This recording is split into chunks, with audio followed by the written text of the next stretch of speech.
I've had enough of Cocaine Bear. Turner. And his son, Cocaine Bear. And his son, Cocaine Bear. Son and their good friend. That's the sequel and their name. good friend, Cocaine T-Rex. Just like Son of Godzilla, Son of Cocaine Bear. Son of Cocaine Bear. That'll be the sequel. And that, Son of Cocaine Bear, will be the title of the show. Son of Cocaine Bear. Cocaine Bear, yeah. Yep. Rolling with it. Luckily, he named them the same name, so that way they don't have to recast it. Yeah. Jed walked out of the theater all pissed off. Hell yeah. This is bullshit. This is bullshit. It is bullshit. Oh, you guys just don't see what I see. I do appreciate, though. I appreciate the de-aging technology they used on Cocaine Bear, though. Yeah, to make it look like an authentic 80s movie.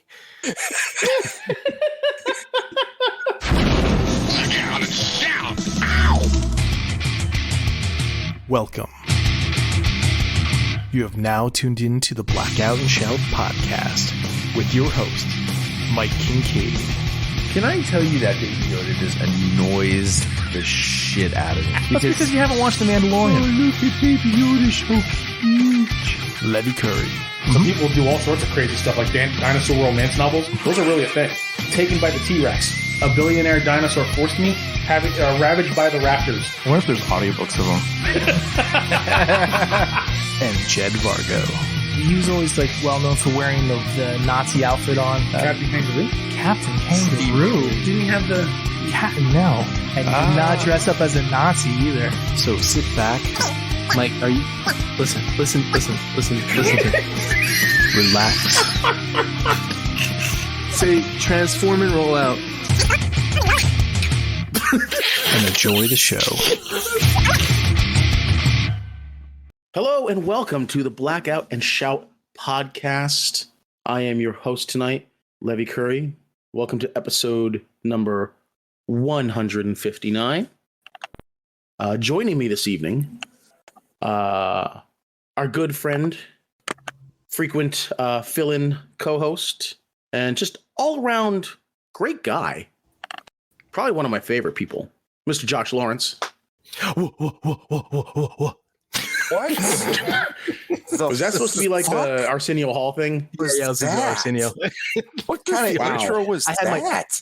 I was doing the wrist thing too in the air, Levy. You missed it. Oh, well, yeah. When it's just purely audio, you kind of miss those details. But yeah, Jed taking it back to the 90s, people. Yeah, man. Arsenio Hall. But yeah, Josh, how you doing, man? I'm in shock right now for that glorious introduction, sir. Oh, you should not be in shock. You know that I hold you in the highest esteem. Did you eat a brownie? No, I didn't eat a brownie. Didn't you hear me last episode or the episode before that when I said that I'm not doing that shit no more? You know, because I want to be able to put forward the best show that the Blackout and Shout podcast can be. I clearly would remember what I did 5 minutes ago. You want me to remember what happened 2 weeks ago? Oh, okay. I don't eat enough. brownies. Well, that's saying something. It's the Percocet. It's the Percocet. That's where the echoes come from too, Josh. Okay. He's just hearing things. Yeah.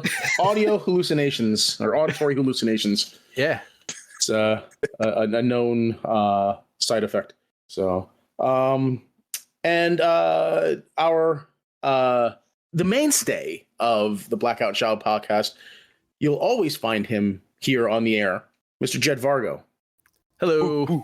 How's everyone doing today? Keeping it going. Just keeping it going, man. Jed, how are you doing, man? I'm doing well. Actually, I'm doing okay. Just okay.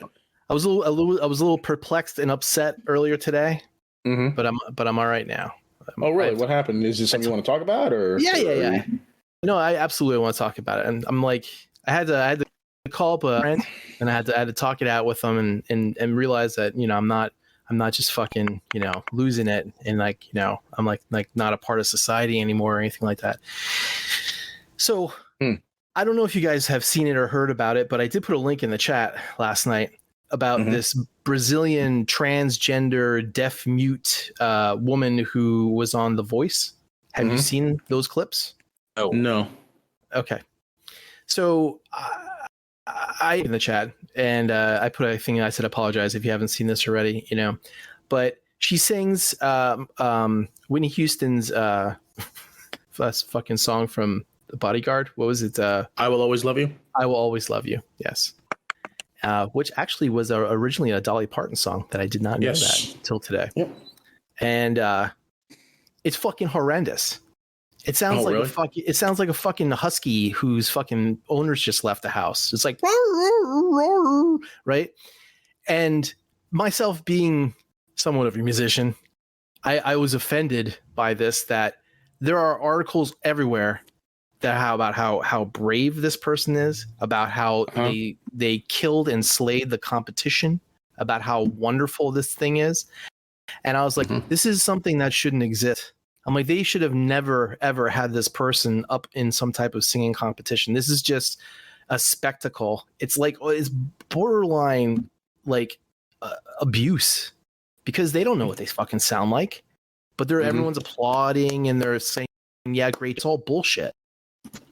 And the problem that I have with it is, and not to get like socially political or anything like that, but it's just like nobody wants to fucking say anything. Because they're afraid that they're going to like either spark some type of cancel culture or they're going to offend somebody.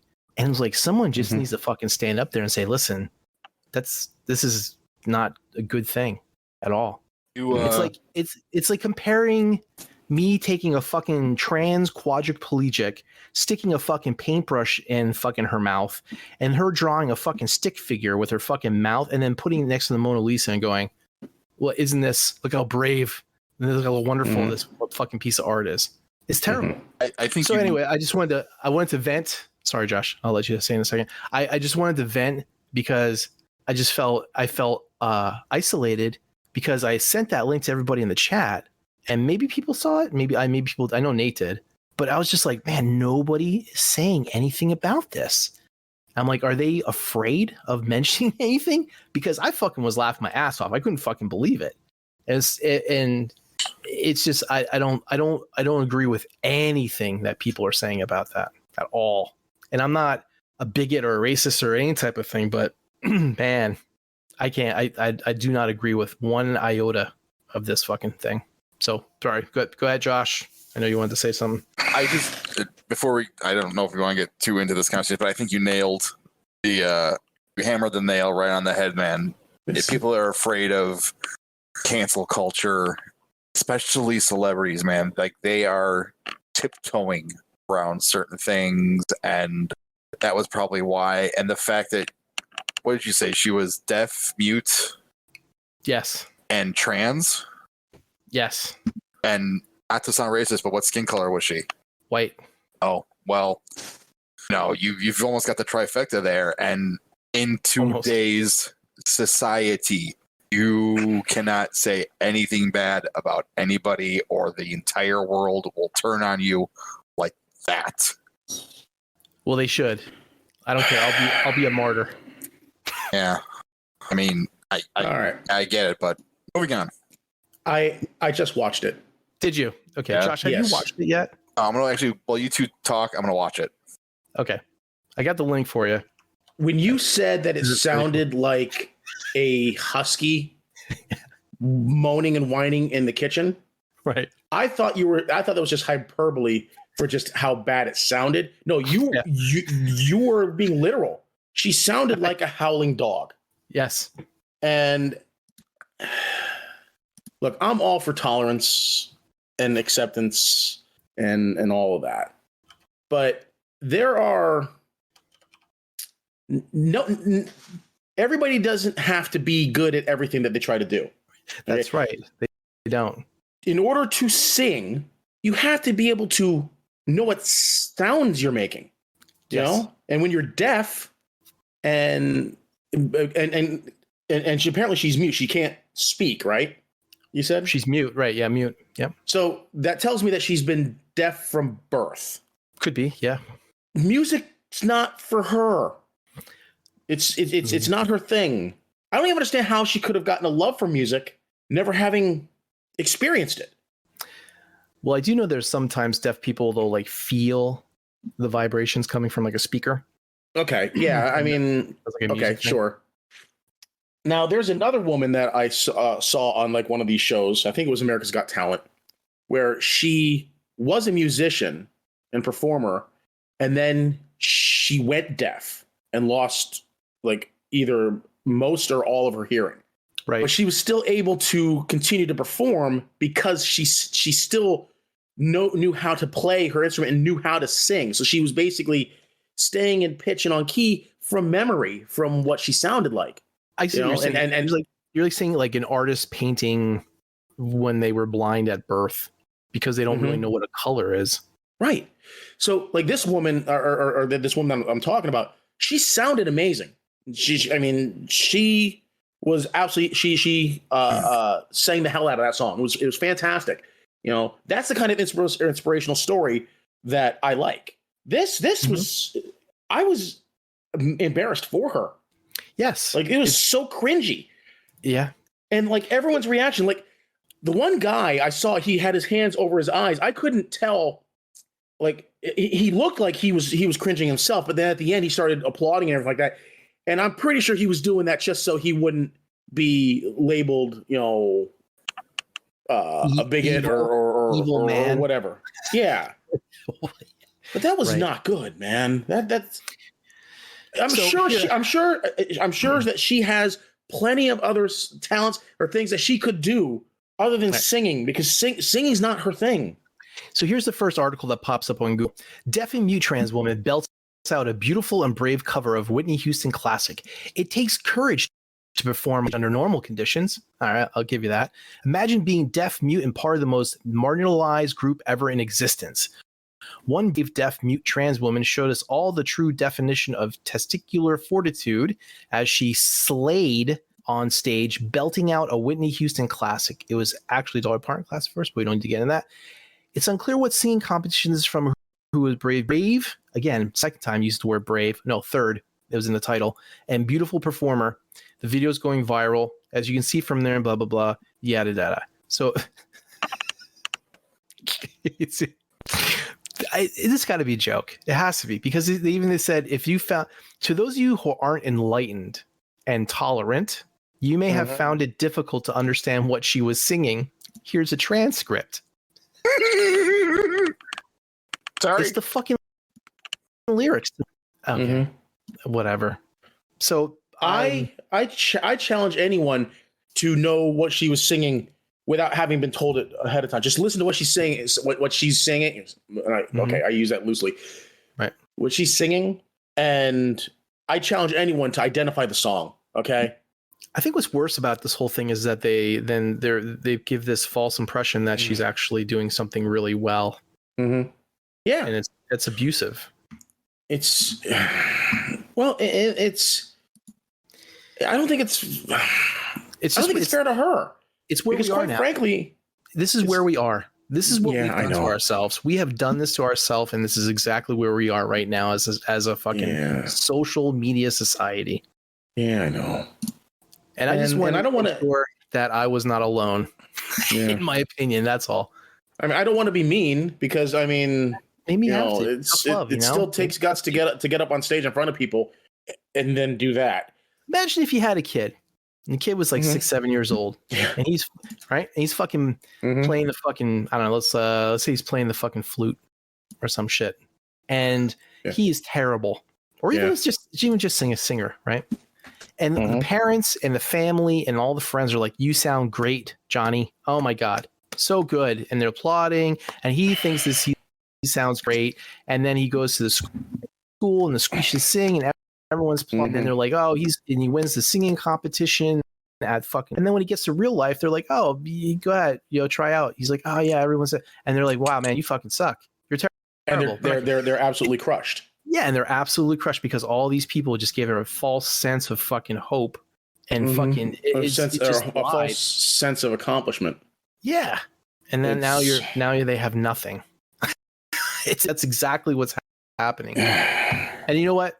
Anybody listening to me doesn't agree with me and they want to cancel me, go ahead. I don't give a fuck. I don't have to do the show no more. No, I mean, there's less work for me to do. There's, there's tolerance and there's being inclusive and everything, but sometimes you got to just be realistic. Yeah, I agree. And I don't know, man. I watched that it. That was ridiculous. Yeah, And your opinion, Josh. That was someone took a baseball bat to a seal. Wow, I wasn't that harsh. That was somebody murdering it.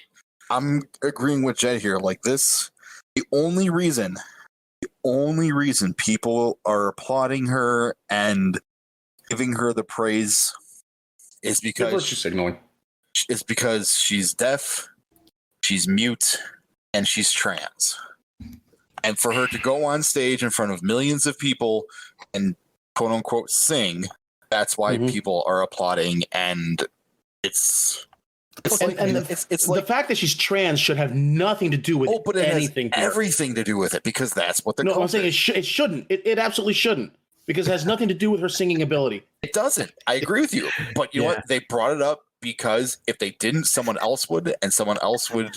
I can't remember if it was Dave Chappelle or Bill Burr said that if LeBron James decided that he wanted to be trans one day and he was put into the WNBA and then he scores like 508 points in one game, right? Is that fair? No. Right. So it's like it shouldn't matter if she's trans or not, but if he was just he wouldn't have got on, right? It's like when just a normal dude, if he was a deaf dude, would never have made it on the show. And the producers just let it get to this far anyway. It's just for fucking money. It's about money. You know what I thought was also ridiculous was that one woman that was standing up and singing along with her.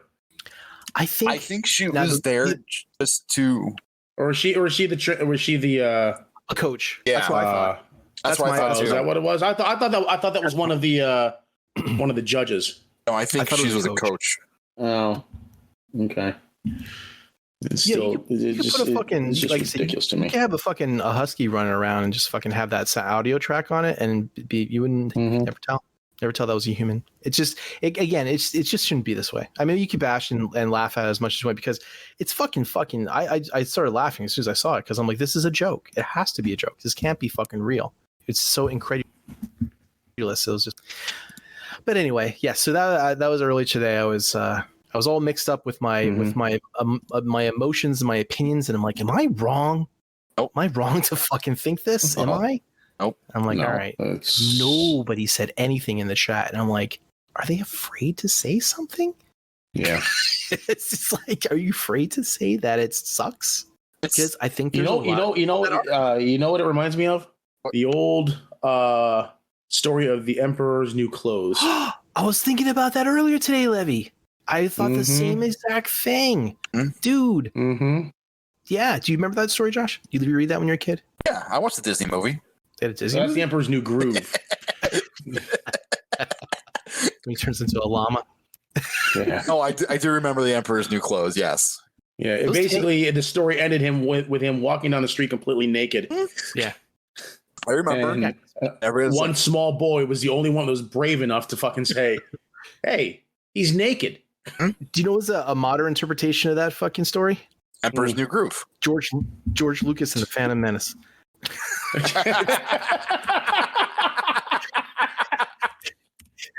It's exactly the same thing. Nobody had the balls to tell George that he was just nope, that was wrong. Yeah. Don't do that. Yeah. George, don't do that. George, don't do this. Yeah. Yep. Rick Malcolm was so far up his ass he could not fucking oh, this is wonderful, George. I love it. And George Lucas just looking like, are you sure? Yeah. I'll do it. Don't dare me to. I'll do it. Yeah, he did it all right. He did. Anyway, so all right, let's move on. So I think I've trans, mute, deaf bashed enough for the show. Yeah. Don't worry, Jed. You don't have to worry about me canceling you. That's good. I got a couple hours left. I'll make it a good last show. You just come down upon me. Think of all the traffic. I'll just hide behind. Think of all the traffic it's gonna bring, though. I'll hide behind the blackout and shout "fucking handle," and then I'll cancel Mike instead. I wasn't even there today.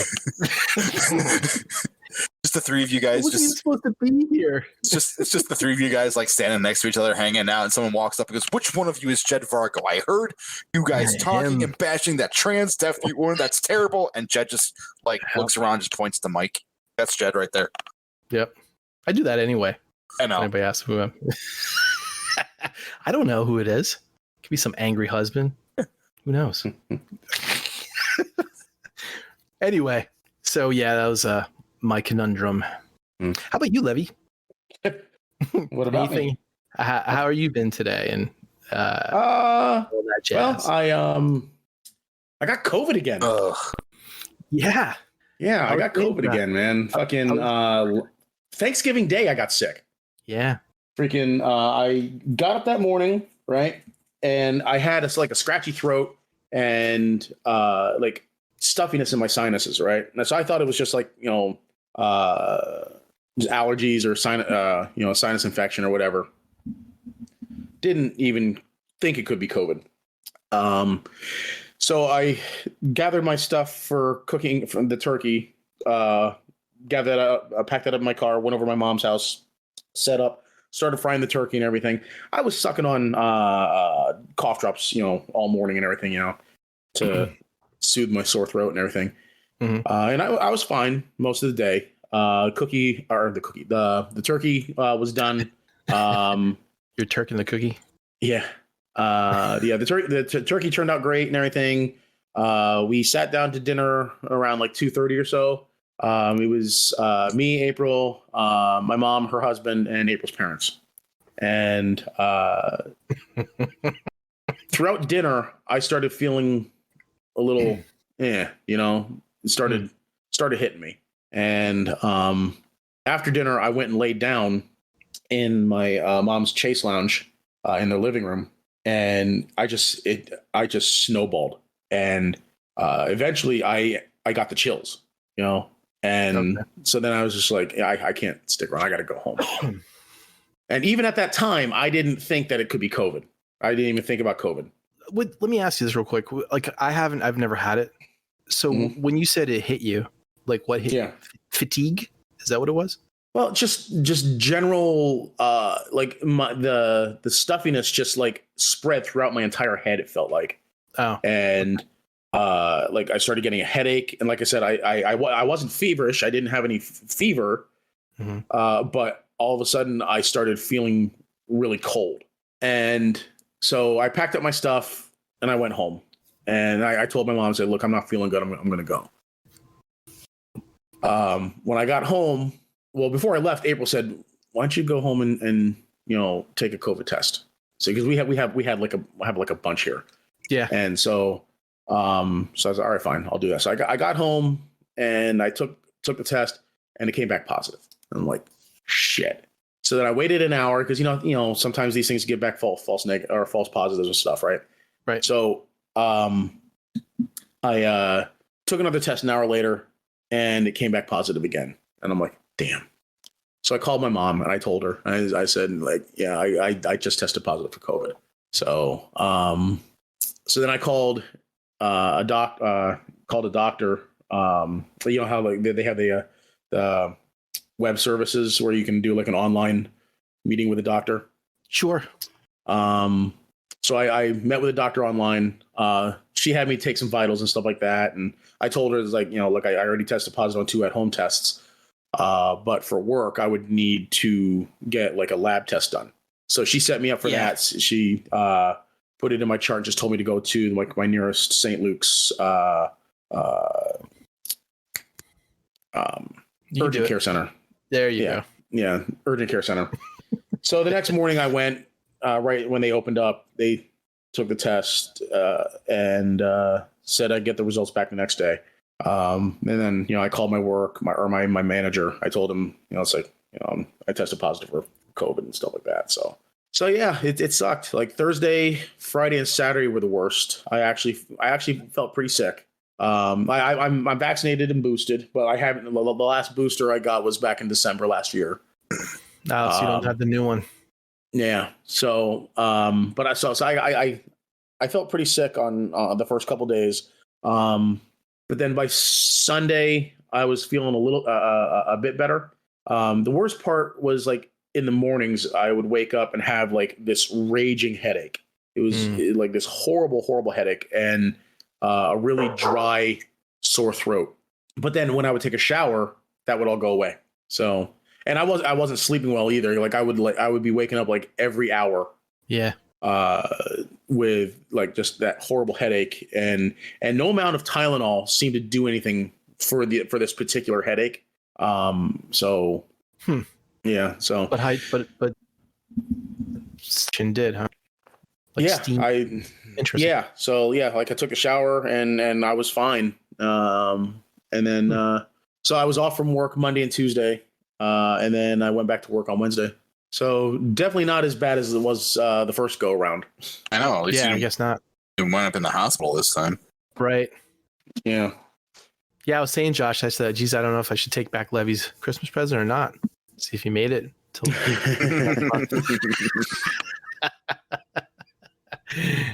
I'm sure it was, it's weird. Do you have like the newer test kits that test for the variant? Or was it like the older ones? They were the older ones. Huh. Interesting. What's actually funny is those were actually expired too. Yeah, that's what I was thinking. Wait, you got your vaccine. Mm-hmm. So, but at least it, like, I guess weren't as bad, or maybe or were they were. Well, you had it really bad the first time around. Was it just that they were different symptoms than the first time?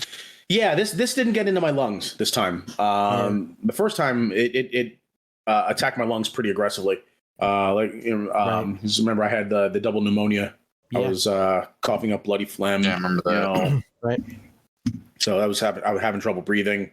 Shitting your pants. And that's why I was in the hospital for so long, is because my O2 saturation was shit. Right. So, but that didn't happen this time. My O2 saturation stayed well above 90 the whole time. That's good. I wasn't short of breath or wasn't really coughing. I would cough every now and then to clear my throat, but nothing in my lungs. I wasn't wheezing. I wasn't, that's good. Struggling to breathe. So yeah, dodge a bullet with that. I didn't feel in danger at any time. That's good. That's good, man. Yeah, and I'm perfectly fine now. So so less than a week. Now you're just typhoid Levy. Yep. So, running around licking everything. Plague rat. Yep. I prefer the term plague rat.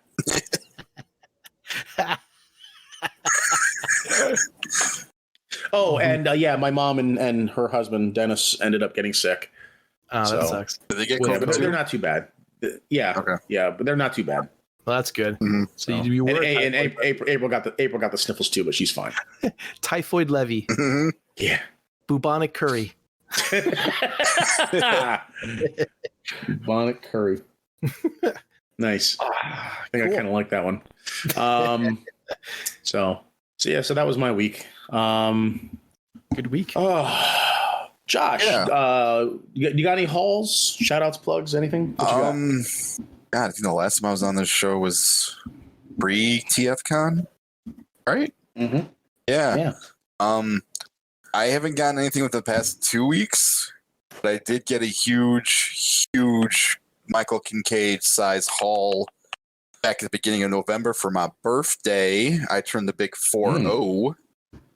Oh. Yeah, let me grab the pictures. While I'm doing that, I want to give a shout out to my sister and my brother-in-law, Chad. We all went out to see last weekend, the day after Thanksgiving, Machine Head, one of my favorite bands, was playing at this place in close by. So we went and got VIP tickets, and I have never headbanging again because my neck was literally hurting for like 4 days. And Machine Head's a pretty like heavy thrash band, and like I'm just I can't do it anymore, man. Can't do it. Recent haul, actually, the one thing I did get, speaking of concerts, is Metallica announced a 2024 tour. I think I posted in the chat. They're playing Soldier Field in Chicago. I got tickets. $192. Let me ask a question. I was just gonna say, how much tickets go for nowadays?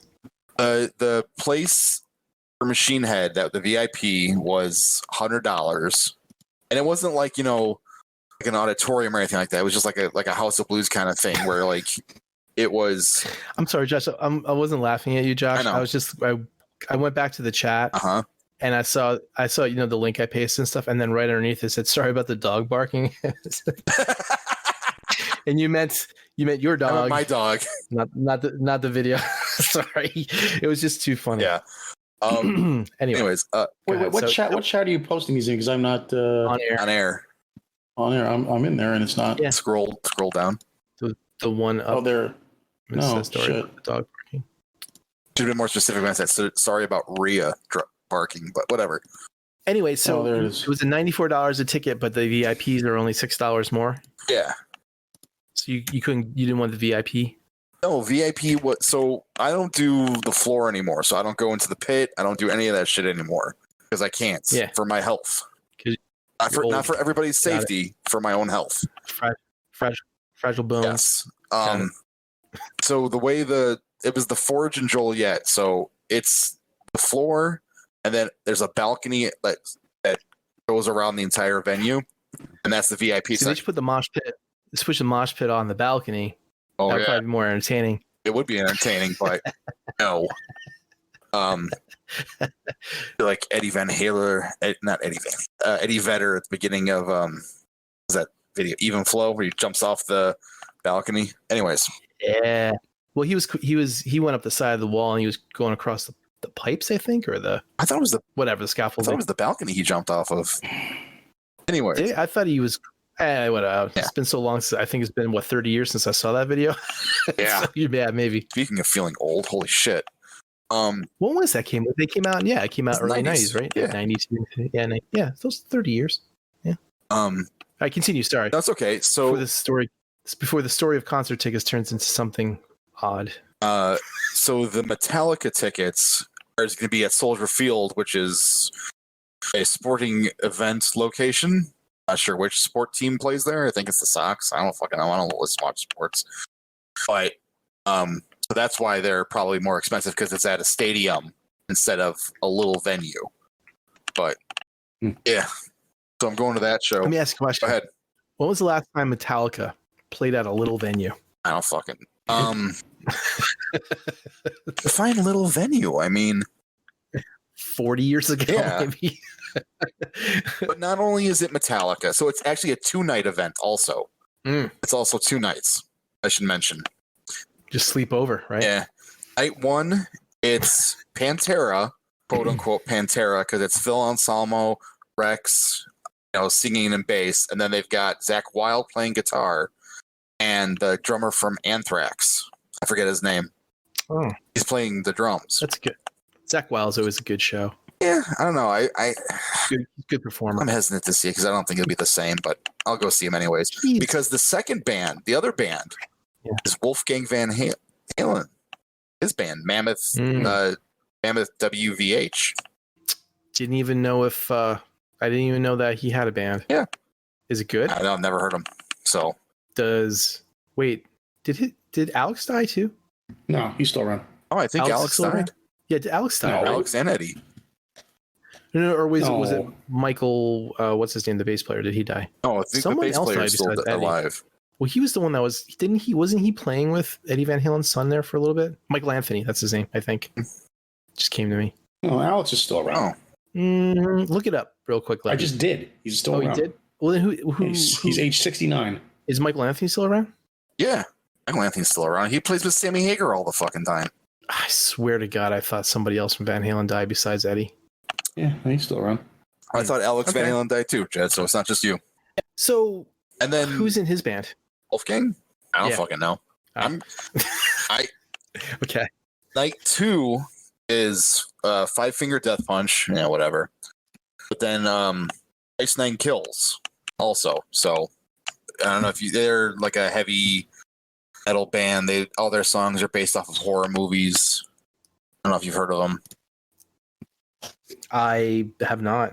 Give them a listen. Every single song of theirs for like the past like 2 or 3 albums have been based off of horror movies like Jaws, The Crow, Friday the 13th, Halloween. They did one based off of Silent Hill?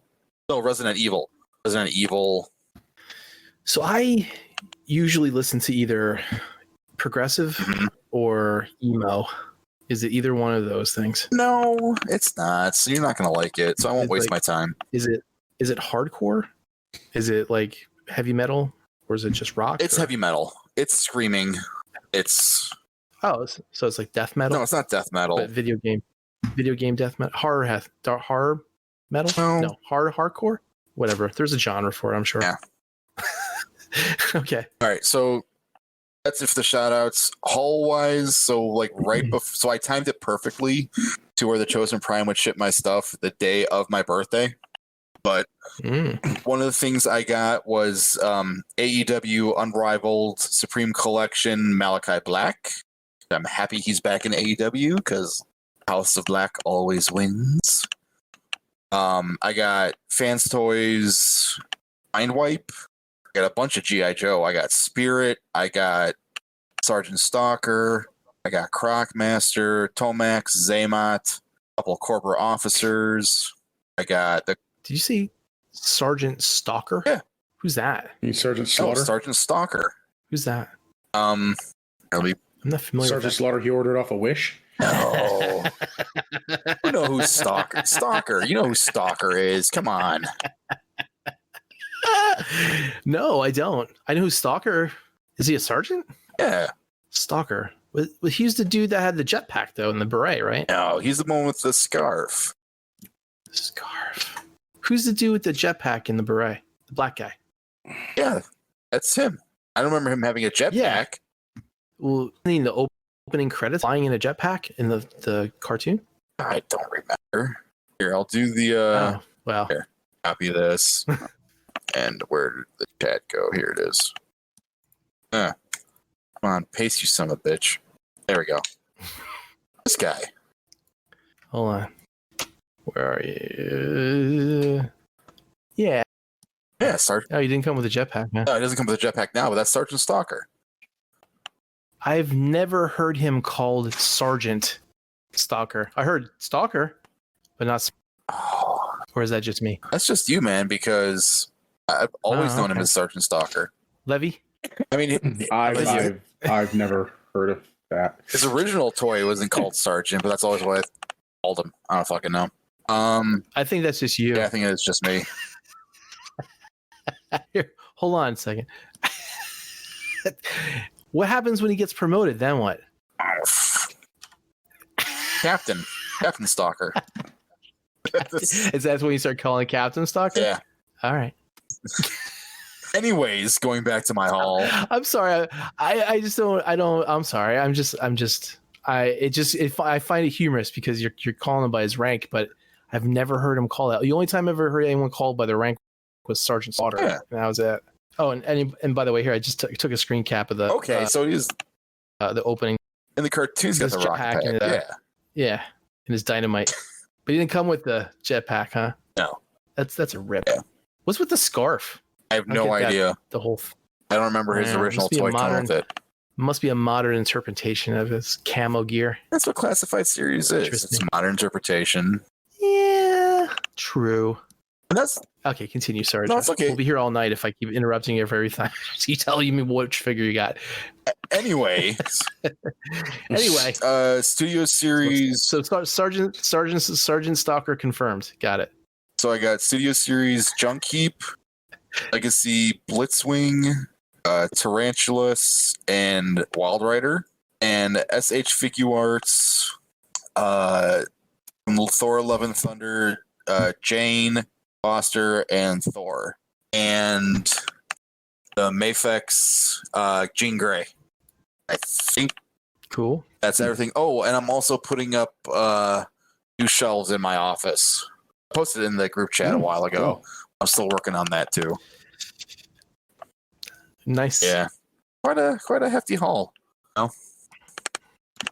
So what'd you do? You take down the artwork and put shelves up? I never hung up the artwork. Or did you kind of do Oh, I thought you had like 2 things of artwork in the back corner. Maybe that was before you like redid the room. No, I think it was for one of my. Remember back when I used to do YouTube videos?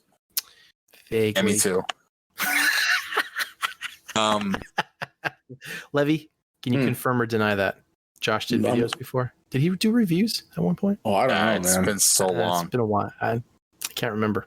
I did have some movie posters that I hung up in my office a while ago, but I took those down. Yeah, Right. because I had the cheap frames for those, and I don't want to use them anymore. So, yeah, that's pretty much all I got. So you're using what, all 3 walls now for your shelves? No, still using 2, 2. but I got rid of the Billy bookcases that I had, and I put up more of those modular like closet organizer shelves. Mm-hmm. Interesting.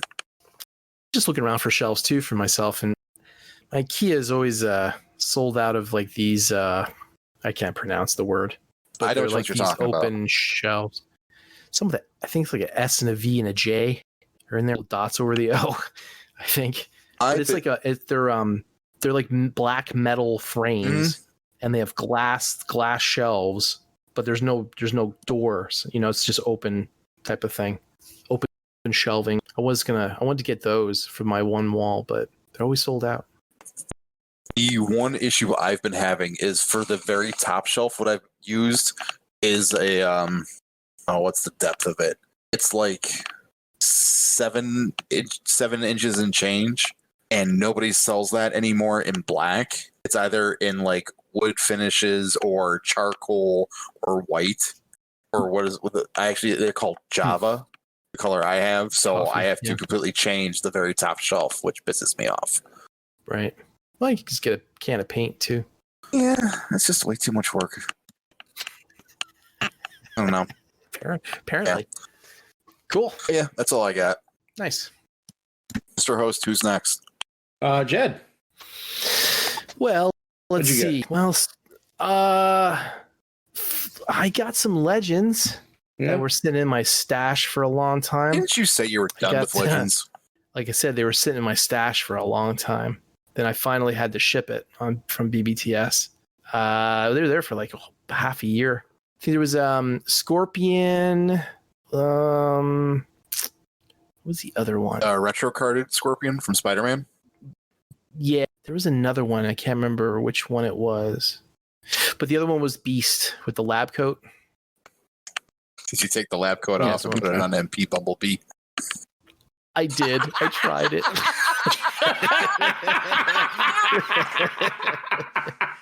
It didn't fit. Nice. It didn't fit. So then I tried Wind Charger and it didn't fit either. It was just, who else was there? Sleeves are too long. And then I tried the MDLX Bumblebee too, but it was drowning it. Apparently, you have to get these custom made, to fit the big backpacks on those robots. If only we knew a super customizer. I know, right?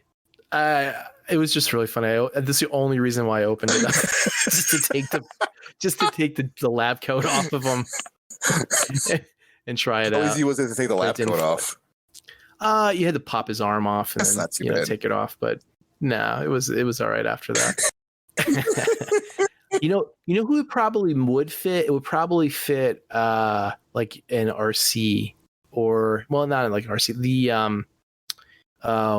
Levy, what's the brand that we got? The Slutty RC. Slutty RC. Firebird. Big Firebird. Thank you. Yeah, Slutty RC. Firebird. It would probably fit a Firebird. I think that's probably the one it would fit on. Because it has to be like around 6 inches and thin enough to go around the back. But anyway, so I got that, and but you probably wouldn't be able to button it up, would you? Or breasts are too big. I probably could. Probably have to, maybe just like the bottom part. Maybe just leave the top part open. I'll have to try that, Josh. Please send pictures. When we get a chance. Yeah. I did get the MDLX, the 3.0 MDLX Prime, which is really cool. I really like that a lot. I like that line a lot. I'm very excited to get the Megatron and Rodimus Prime when they come out too, and Cliff Jumper. If you guys haven't messed around with they're a lot of fun because they're articulated, because they don't transform. So they're like really, well done. How tall are those? Kind of like that. Sorry. How tall are they? Is that the 6-inch? Or maybe 5-inch?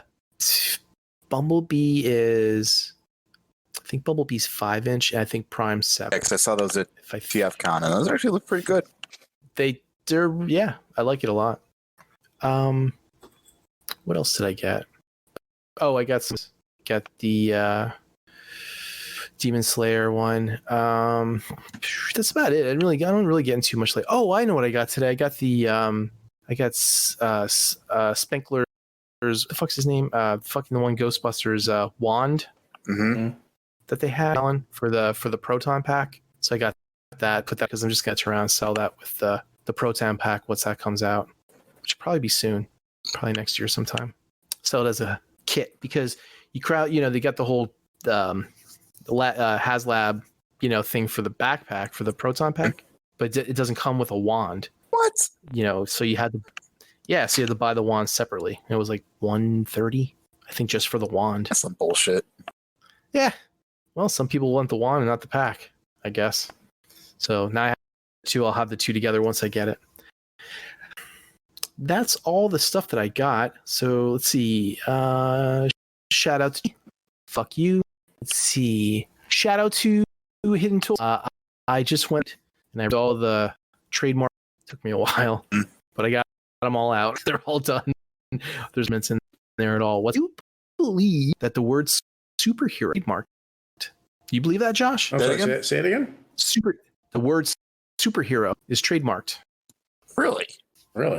Well, it's trademarked by Marvel and DC. It's a co-trademark agreement by both of them. That kind of doesn't surprise me. Yeah. Especially when you told me there was Marvel and DC that have the trademark. That doesn't really surprise me. It would surprise me if, like, I don't know, like Cyndi Lauper had the trademark. Right. Or like Richard Simmons. Or some, like, some neckbeard in his basement trademarked it. And, exactly. He's raking in the cash. No, it's just weird ones. Oh, and I gotta find the.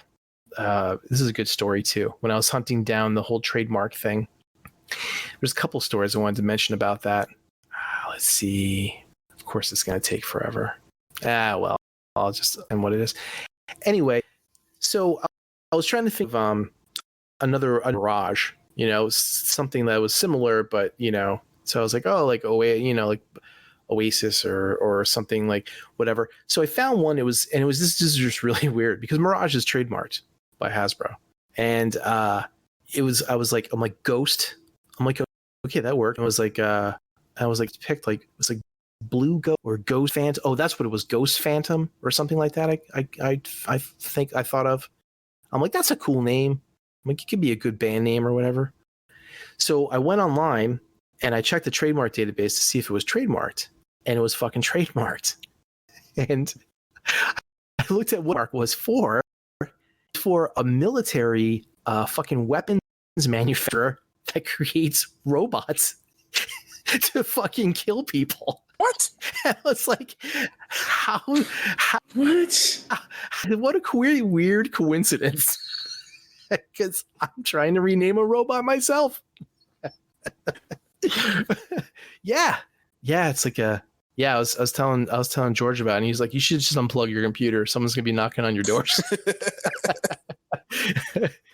Yeah, man, it was weird. It was a trademark for a military a company that makes military weapons. A company makes weapons for the military, and it was a robot that fucking murders people. I'm like, all right, yep. So anyway, we got weird stuff that's trademarked. Storm is trademarked, which is interesting. I thought it would be too general of a word to be trademarked, but apparently is. Who's got that trademarked? And a lot. Okay. Marvel. And ones that you think would be like Optimus, that's not trademarked, but Optimus Prime is. And people's names like Tifa, Sephiroth, Cloud, Final Fantasy stuff, not trademarked. Yep. But Final Fantasy's trademarked. By the fucking trademark. So yeah, it's just weird. And like there's like a bunch of McFarlane characters that were trademarked and then they abandoned them like 10 years ago. like some like a lot of the side characters from like Spawn. But when I was reading through all this, I know I shared this with you guys in the chat last week, but I want to share with people who listen to the podcast that the whole transforming, Optimus Prime came out. I watched that Jay and Silent Bob fucking review video that he did, and that was the first time I ever heard them talk converting, instead of transforming, right? Like, hey, it'll convert, instead of transform. And I'm like, why the fuck don't they just say transform? And then you look at all this other media and stuff like that Hasbro's been putting out, it says convert on it. They don't use the word transform anymore. I don't know why. The reason is that if you have a trademarked name become so familiar with people over time, the company loses that trademark because now it's just a common term and they get trademarked anymore. And like a good example of that is like aspirin. Aspirin is not the name of the drug. It was actually a trademark company name from like years ago. And then they lost the aspirin trademark because it was, whatever that drug is called. But because everyone called it aspirin, they just lost it because it became such a common thing. It's called, there's a word for all that. I forget, it's a generality of some sort. But like things like Kleenex and Q-tips and Google, those are all like in threat of losing their trademarks. Because you're like, instead of saying, well, why don't you go search online for it? You say, well, why don't you Google it? Google it, right? Or get me a Q-tip instead of a fucking cotton ear swab or whatever, cotton swab. So yeah, so things like that. So Hasbro had a problem with, I think it was Asus. They came out with a tablet that was called Transformer, Asus Transformer Prime or something like that. They called it because it would transform from a tablet into to a laptop. You just added a keyboard and shit. And Hasbro's like, fuck you, that's trademarks, and we're going to fucking sue you. And Asus is like, go fuck yourself. And they went to court, and the judge was like, no, it's not a transformer. It just does what it says. It said it transforms. It's a transform, it transforms from this to that. So because it's not a noun, it was more of a verb, Hasbro lost the case. So Asus still has fucking transformer tablets out there. So, and plus the whole thing, like, you can't confuse the two. Is this really a transformer? No, it's a fucking tablet. So Hasbro found that their name Transformers is becoming a threat of being generalized. So they stopped having people say transform, the verb, in their media instructions, and convert so they can alter the trademark name Transformers. Isn't that interesting? And that's the reason why they say convert now instead of transform. I actually knew that. I did not. This is not sarcasm. That is very interesting. I didn't know that there was. I knew there was. I didn't realize it was all related to trademark issues when it came to people. If you use the words, it's so common that you lose it just out of nowhere. So anyway, so I went through my site. I got rid of went through all Hidden Toys on Etsy. Got rid of all the trademark issues. And then I went through I redid all my SEO keywords and marketing and revamped it up. And Hidden Toys is having a sale right now. We have free shipping on everything. And if you buy 2 prints, it's 10% off. And if you buy 3 or more prints, it's 15% off. Cool. Yeah. And we will probably start offering digital downloads pretty soon as well. So I got to write some scripts up to do that automatically for me. But yeah, I'm going to do some gallery collections where it's probably going to be like 10, a collection of 10 prints, probably for like $10. And then you could download all the digital files like in like 8 different frame sizes for you to print out at home. Apparently that's a big thing. Well, the NFT thing craze is gone. So yeah. I was just, when I was doing the marketing research, when I was doing all the SEO research and stuff like that, I found that digital downloads is like a very popular thing. There's people making millions of dollars off that stuff on Etsy. And I was like, you know what? I should probably do this and, an option as well. Because maybe not everybody wants to pay $20 for one print, even though it's in really good quality paper and ink. Maybe they just have a nice enough printer at home and they want to print it out for their kids or whatever. So yeah, it looks like the common pricing is like between $1 and $3 per digital print. But a gallery of like 10 different prints makes, I think, more sense. Because then you could like I was talking to Kyle. I said, why don't you get all your Beast Wars stuff together as a collection, offer it a download, and you get all these files and print at home if you want. Then maybe you want it in a 5x7, or maybe you want it in a 14x11 or some shit like that. And now you have it. So that's the Hidden Toys. And the other shout out, I wanted to give a shout out to the Cybertron Falls project. We are working on the third and final film of this series. And Christian and a couple people made up a new trailer for the last film. They're creating a Indiegogo site so that you can sponsor it if you want. And there's all those different tiers, kind of like a Kickstarter. And basically the main reason is to like raise money to hire on, 3D animators or other people to work on it, so it can get done sooner, since it's going to be like this big, huge CGI final film thing. So he didn't release it yet, but I think he's going to post it this weekend if everything goes good. And so check out Indiegogo and look for Cybertron Falls. Till All Are One is going to be the name of the film. And if you feel like it, throw a couple dollars at it. And that'd be cool. Cool. And that's it. That's all I got. How about you, Levy? Let's see here. Well, I got a couple new NECA Gargoyles figures. I got the Demona and Bronx. How good is that Bronx, man? That Bronx is awesome. It looks cool. I actually haven't opened it yet, but it looks cool. I got my horse from Nate. That thing's awesome. Let's see here. I think that's it. Yeah, I don't think I got anything else. So, and I don't have any shout outs or plugs or nothing. Just shout out to Josh for coming on tonight and helping us out while Mike is off doing his own thing. So thanks, Josh. No, thank you, Levy, for inviting me. Thanks, thank Josh. you, Jed. You guys want me to leave? No. Should I leave? You guys want to be alone? No, we'll spoon later. No. Catch a red eye out to Levy's neck of the woods. And Nah, dude. And dock. Yeah. Is that what they call it now? Docking? no docking. Oh, come on. No? Just spooning. No. Spooning. Yeah. No. What's the matter? Just want Levy to Are you tolerant enough? Just want Levy to whisper sweet nothings in my ear. All right, you can stop that right now. Call me a pretty, Levy. Come on. No, I don't think so, dude. Don't think so. You sound like my wife. Tell me I'm pretty. What if I did it like that voice, Levy? No. What if I did that out voice? Yeah. Like, tell me I'm pretty, Levy. Yep. Yeah. That's a turn on right there. No, I think not. Yep. I'll stop. All right, so think not. Where's this train wreck going, host? It's going to Nerd News. Ah, okay. Weird. I got a bunch of people that died. We'll start at the top here.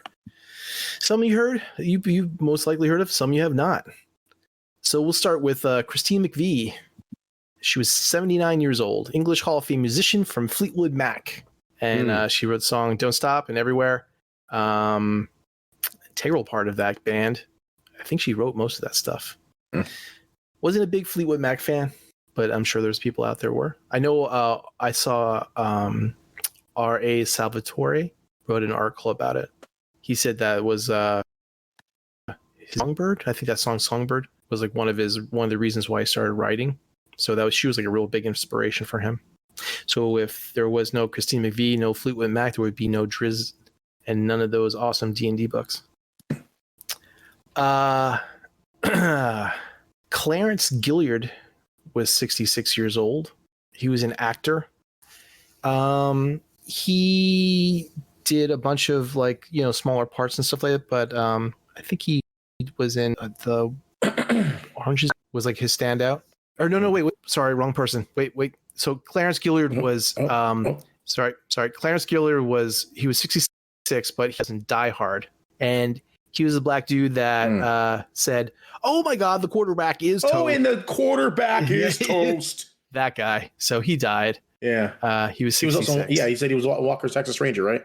Yep. And Matlock. And Okay. But yeah, I remember him most for Die Hard. Yeah.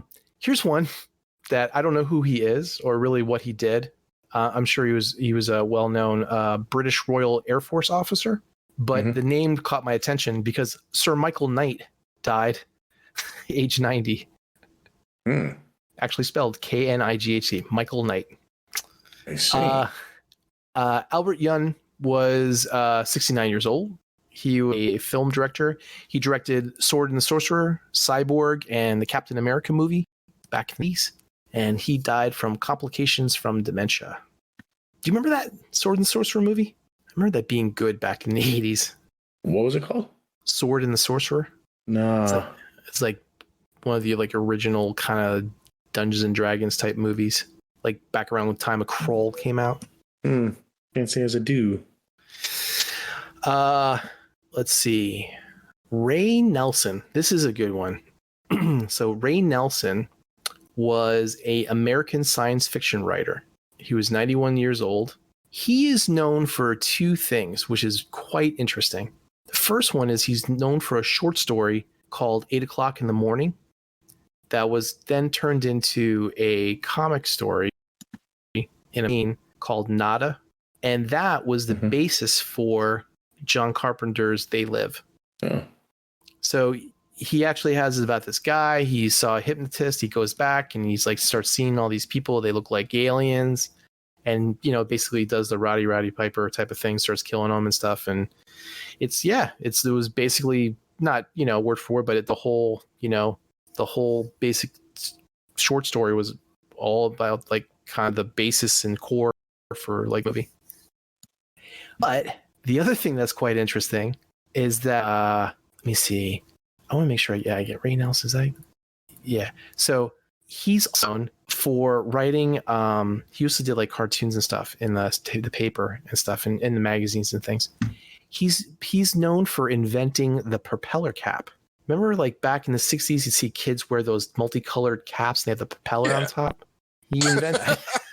It was like popular, like a fucking fidget spinner back in the day. I remember those.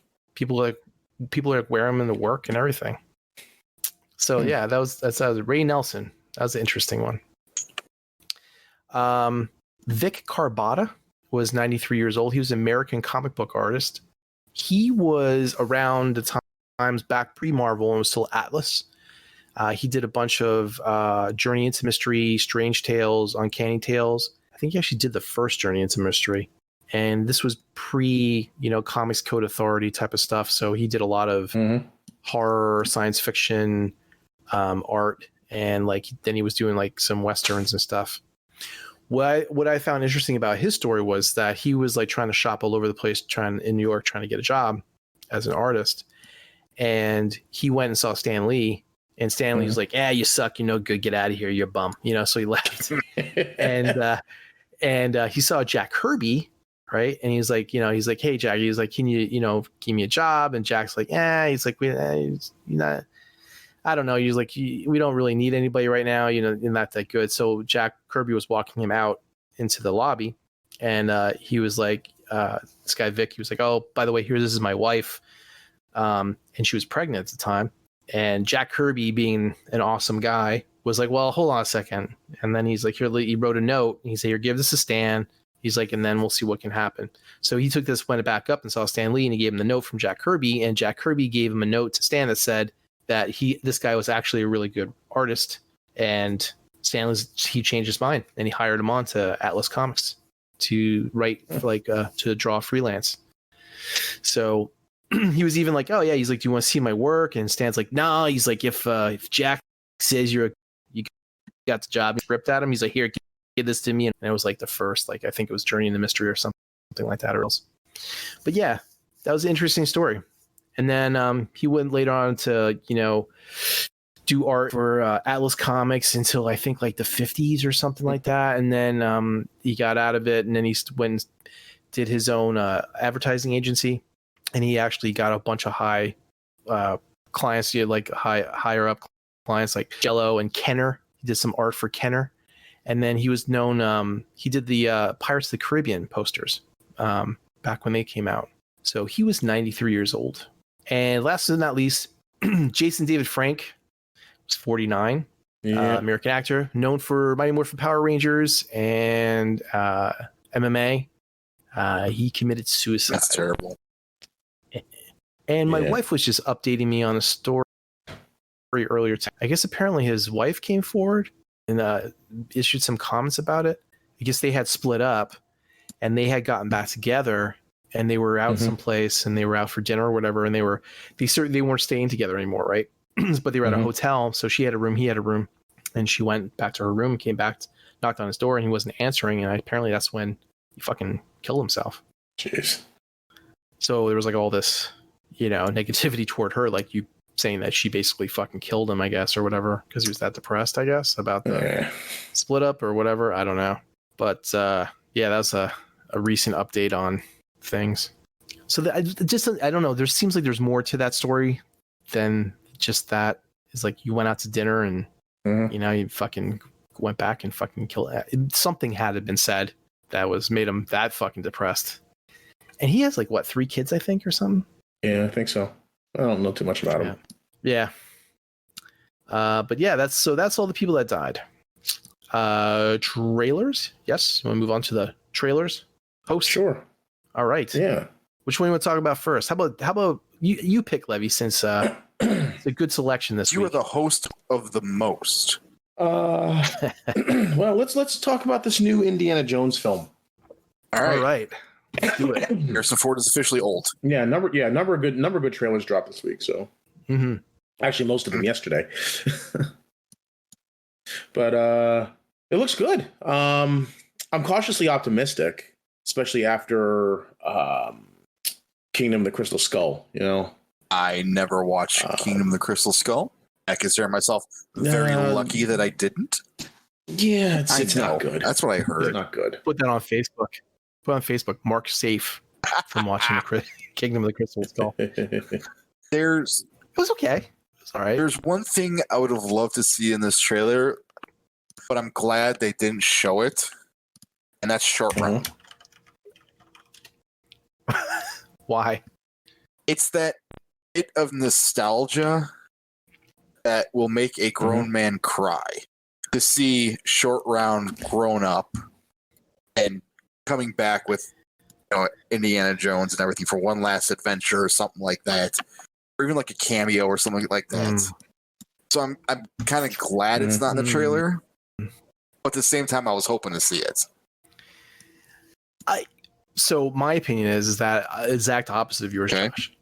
I don't want to see all those actors old and grown up. I don't even want to see Harrison Ford fucking old and throwing a fun anymore. I really appreciate the fact that they're using de-aging technology and deepfake to do all those apparently I think I can't remember if James Mangold said something like they're going to do like a majority of the movie is like half and half. And if I'm going to see a lot of younger Indiana Jones action scenes like what we saw in the trailer, and they just have the stuff where his face or whatever, and like all the the up close acting parts of is him de-aged, give me all that. I will take that. I will eat that with a spoon and be happy. I don't want to see fucking him talking to Side Street about how they're old and again retired and fucking he needs a walker now, and I don't want that. I don't want to see any of that.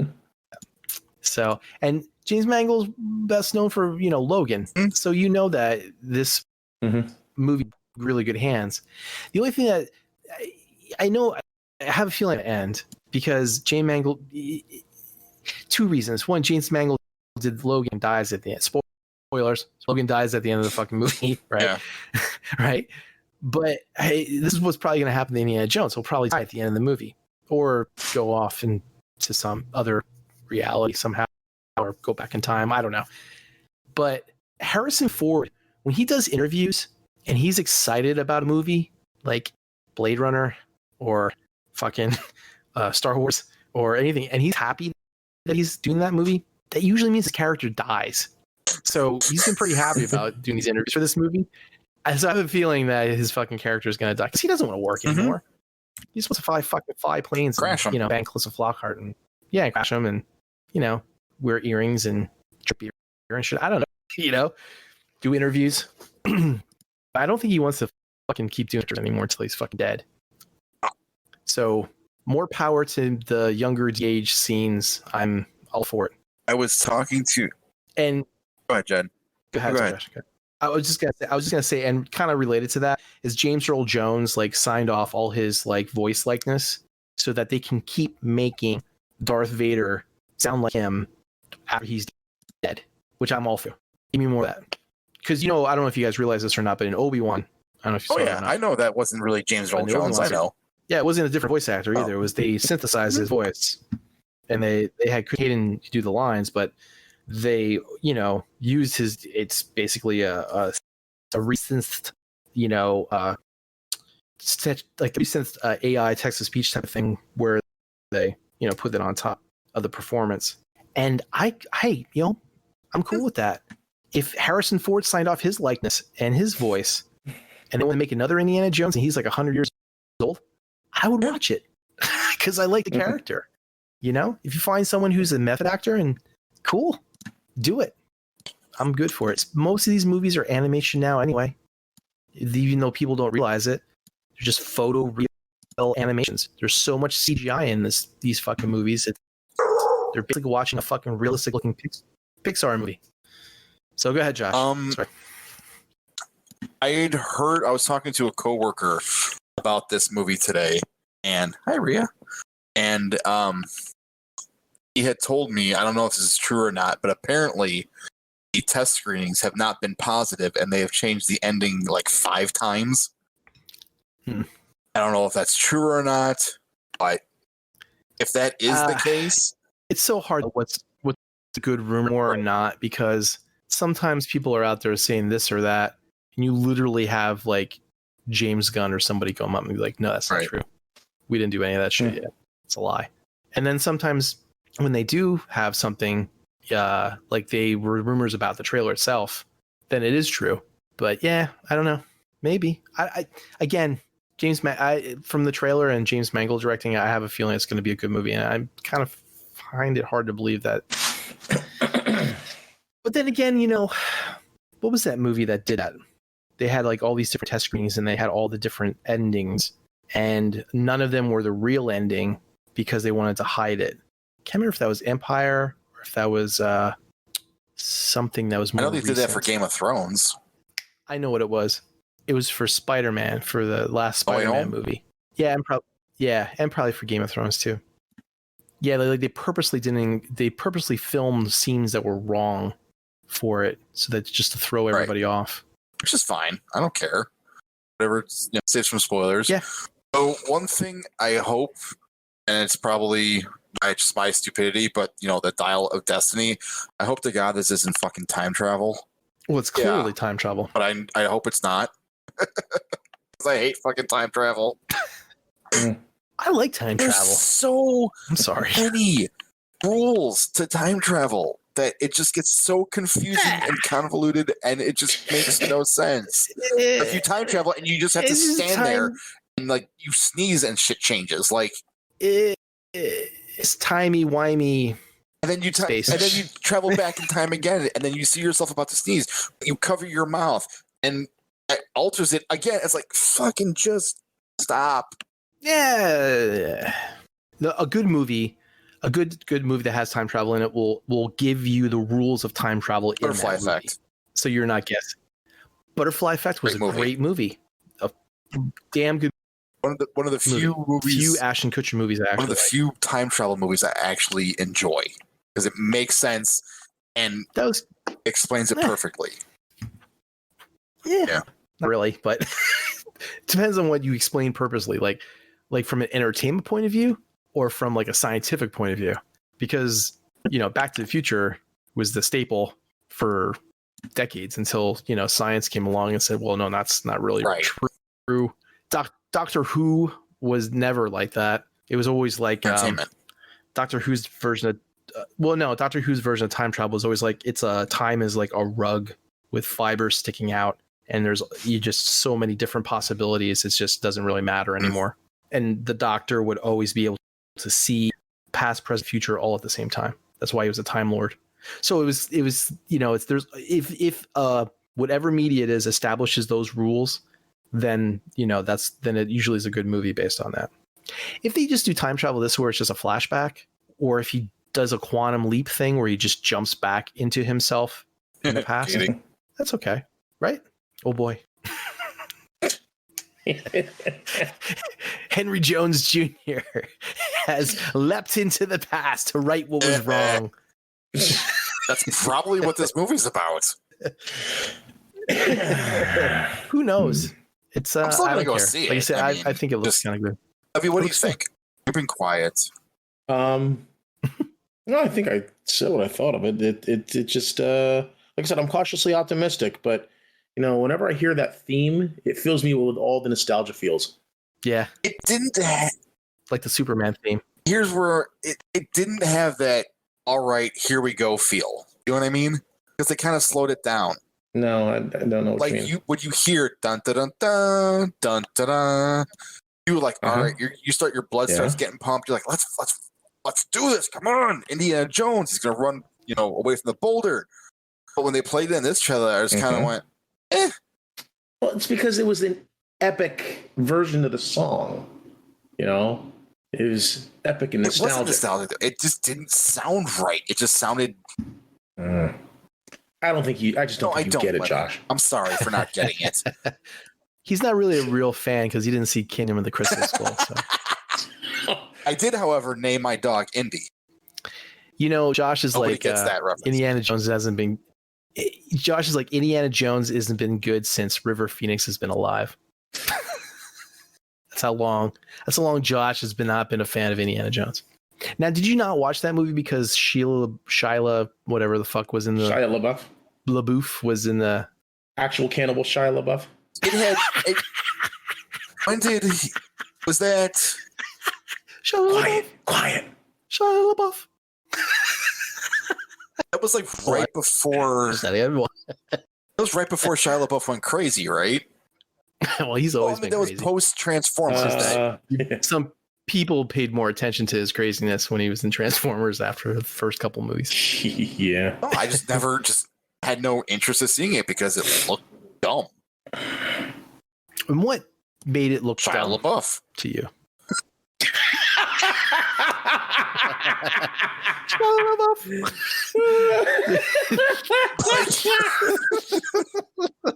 Like the fact that he was in it, I'm just like, ugh. Like like every actor like goes through this. He's in the woods. Every actor goes through this period where they're like just on like everything that comes out, and that was his year, and I'm just like, I'm so sick of him because he's so annoying. That's funny. Have you seen that video, by the way? The one of him in the movie theater, just eating popcorn and watching a movie? Well, no. I mean, that is it, but they took that from this video and made it into a meme. But it's a whole play. Levy, what would you call that? Besides a masterpiece? A play? Performance art. Song? Performance. Thank you. Performance about Shia LaBeouf. It's quite awesome. You should watch it. Like a cringeworthy, like what? No, or is it actually like legitimately like amazing? It's legitimately amazing, and I go back like maybe once a month and I rewatch it. Mm-hmm. That's how awesome. Absolutely, you guys are fucking catfishing me. I swear to God. No, I didn't even know about it until Kyle mentioned it because all I knew was the meme. The whole what's that parody of? It's a parody of fucking the Rosebud thing, right? From the Orson Welles scene with him plotting in the theater. But yes, I knew that meme. I didn't know where it was from. And then Kyle told me about it and I was like, what? I'm like, no. He's like, no, seriously, watch it. It's great. I'm like, okay. Cause I was like, fuck Shia LaBeouf. But it's great. You have to watch it. It's fantastic. What's next? Mr. Host. Well, no, I chose the trailer, and one of you guys gets to choose the next one. let's choose your favorite. Cocaine bear. The bear that eats cocaine. The first thing I want to mention about this is that there is an actor in this trailer that's from fucking YouTube. It's the dude that did all the fucking retail fucking The angry IKEA guy, yeah. He's actually from TikTok. Yeah, old TikTok. Yeah. Okay. Yeah. What? I want to speak to your manager. I want to speak to your mother. Yeah. Ding ding ding ding ding ding ding ding ding ding ding ding ding ding ding ding. Tell her how awful she is for raising a crybaby.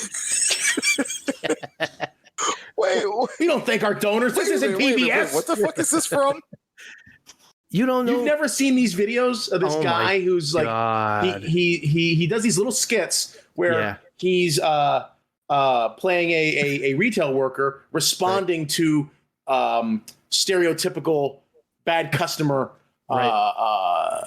lines and things that customers say, like checking the back. I know you guys are closing soon. I'm just gonna look around or something like that, and then he goes off on him about it's like you what was he said, like you chose to either go home and come back tomorrow or hold a bunch of minimum wage workers hostage. You chose wrong.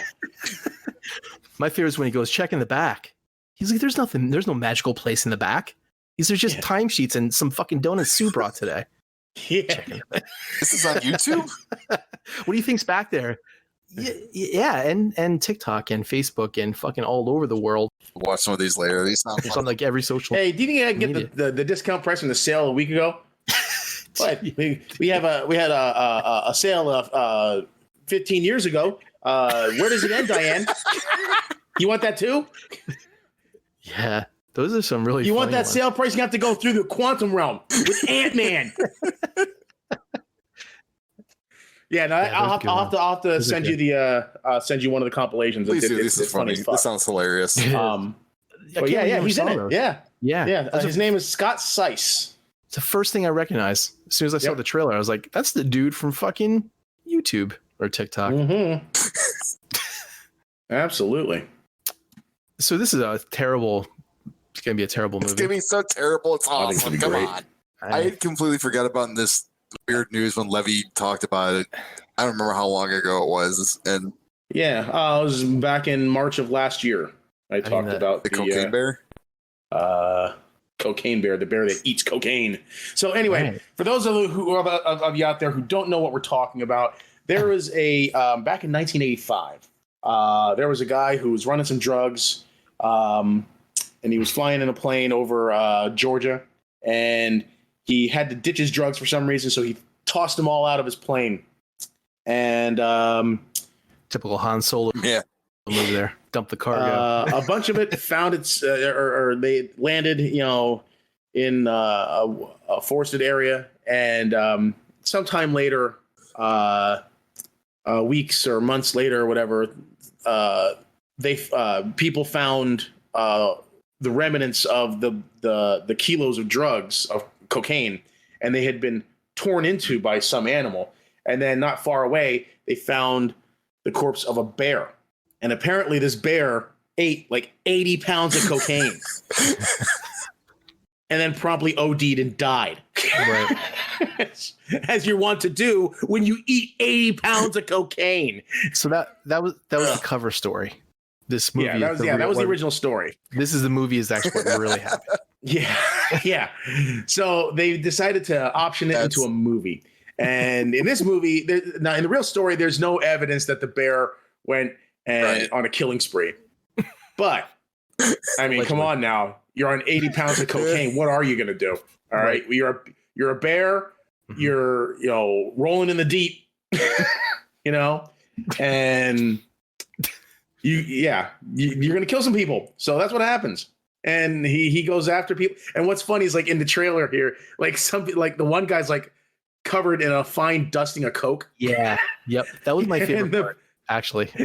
And he like when the realization hits him, he's like, and the bear climbs up the tree after, like the couple of them, like the boy and the guy, they climb up two different trees. Like, well, it's a good thing that bears know how to climb trees. And the kid's like, yeah, they do.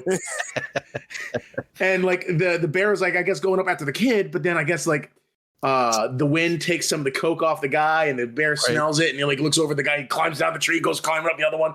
He kills that dude. And then there was another scene where like there was like a severed leg with a line of coke on it. Yeah. He does the snorts the line. And he snorts the line of coke off the severed leg. That was my favorite part. My favorite part. I am going to see this movie in the theater. Wow. That's how much I'm willing to support this film. We need more movies like this. And it's like got like an all-star cast. It's directed by Elizabeth Banks. It's directed by Elizabeth Banks. It's Ray Liotta's last film. Right. His last film. This is the film he's going to be remembered for. Fuck Goodfellas. Did you say Elizabeth Banks directed this? Yeah. Yes, Elizabeth Banks directed this. That's awesome. It's Carrie Russell. Carrie Russell. Right? Carrie Russell's in it. Yeah. Yep. Fucking the angry IKEA guy. You know? Star-studded cast. I have a feeling it's going to direct the video, though. No, I'm with Levy. I'm going to see it in the theater, man. I said I have a feeling it's going to go direct to video, but maybe I'm wrong. No? This will premiere the same day as Avatar, and Levy will go see this. I'll go see this over Avatar. Thank you very much. This is going to win. The CGI bear is perfect. This is going to win all of the awards for the Oscars next year. All of the awards. That was a good laugh. It's gonna be fantastic. Love it, like right after, it's gonna be fantastic. The bear eats the brick of cocaine. He's just laying on his back. He just kind of scoots. The man. How about Guardians of the Galaxy? They're gonna kill Rocket. They better not. They kill Rocket. We riot. Someone's gonna die in this movie. It's gonna happen. It's been rumored Chris Pratt or Rocket or Drax. I mean, because this is the last Guardians of the Galaxy movie. They're not going to do another one. This is all their last. This meets their contractual. Wow. This is James Gunn Guardians of the Galaxy movie, but I have a feeling they'll keep the character. No. Do you remember when James Gunn got fired and all the actors threatened to leave because of that? Sure. No, they're not coming back with another director. No. This is the last Guardians of the Galaxy movie. It may come back in like an Avengers movie or like cameos here and there, but no more Guardians movies. Oh yeah, they'll be back for that because they have a variant of fucking Gamora. This movie. I don't know. I guess we'll find out. Oh, I forgot. We'll talk about it later. We'll talk about what we watched. Okay. Why did you want to talk about the holiday special? Wakanda Forever. Watch that. We'll talk about that at the end. Oh, later on. I haven't seen it, but I read all about it. Have you seen it yet, Levy? Okay. Yes.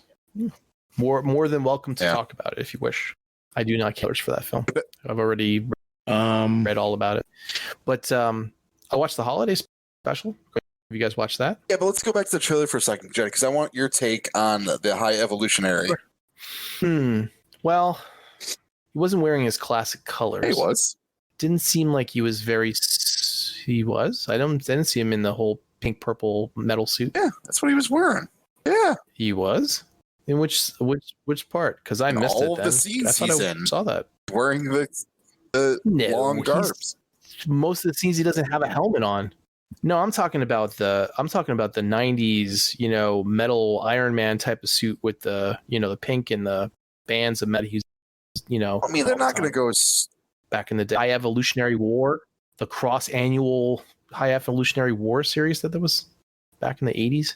They're not going to go. I know which you're talking about, but they're not going to do that for the movie. Killed Magma was the chick's name from New Mutants. She killed her. Tried to kill her or whatever. No?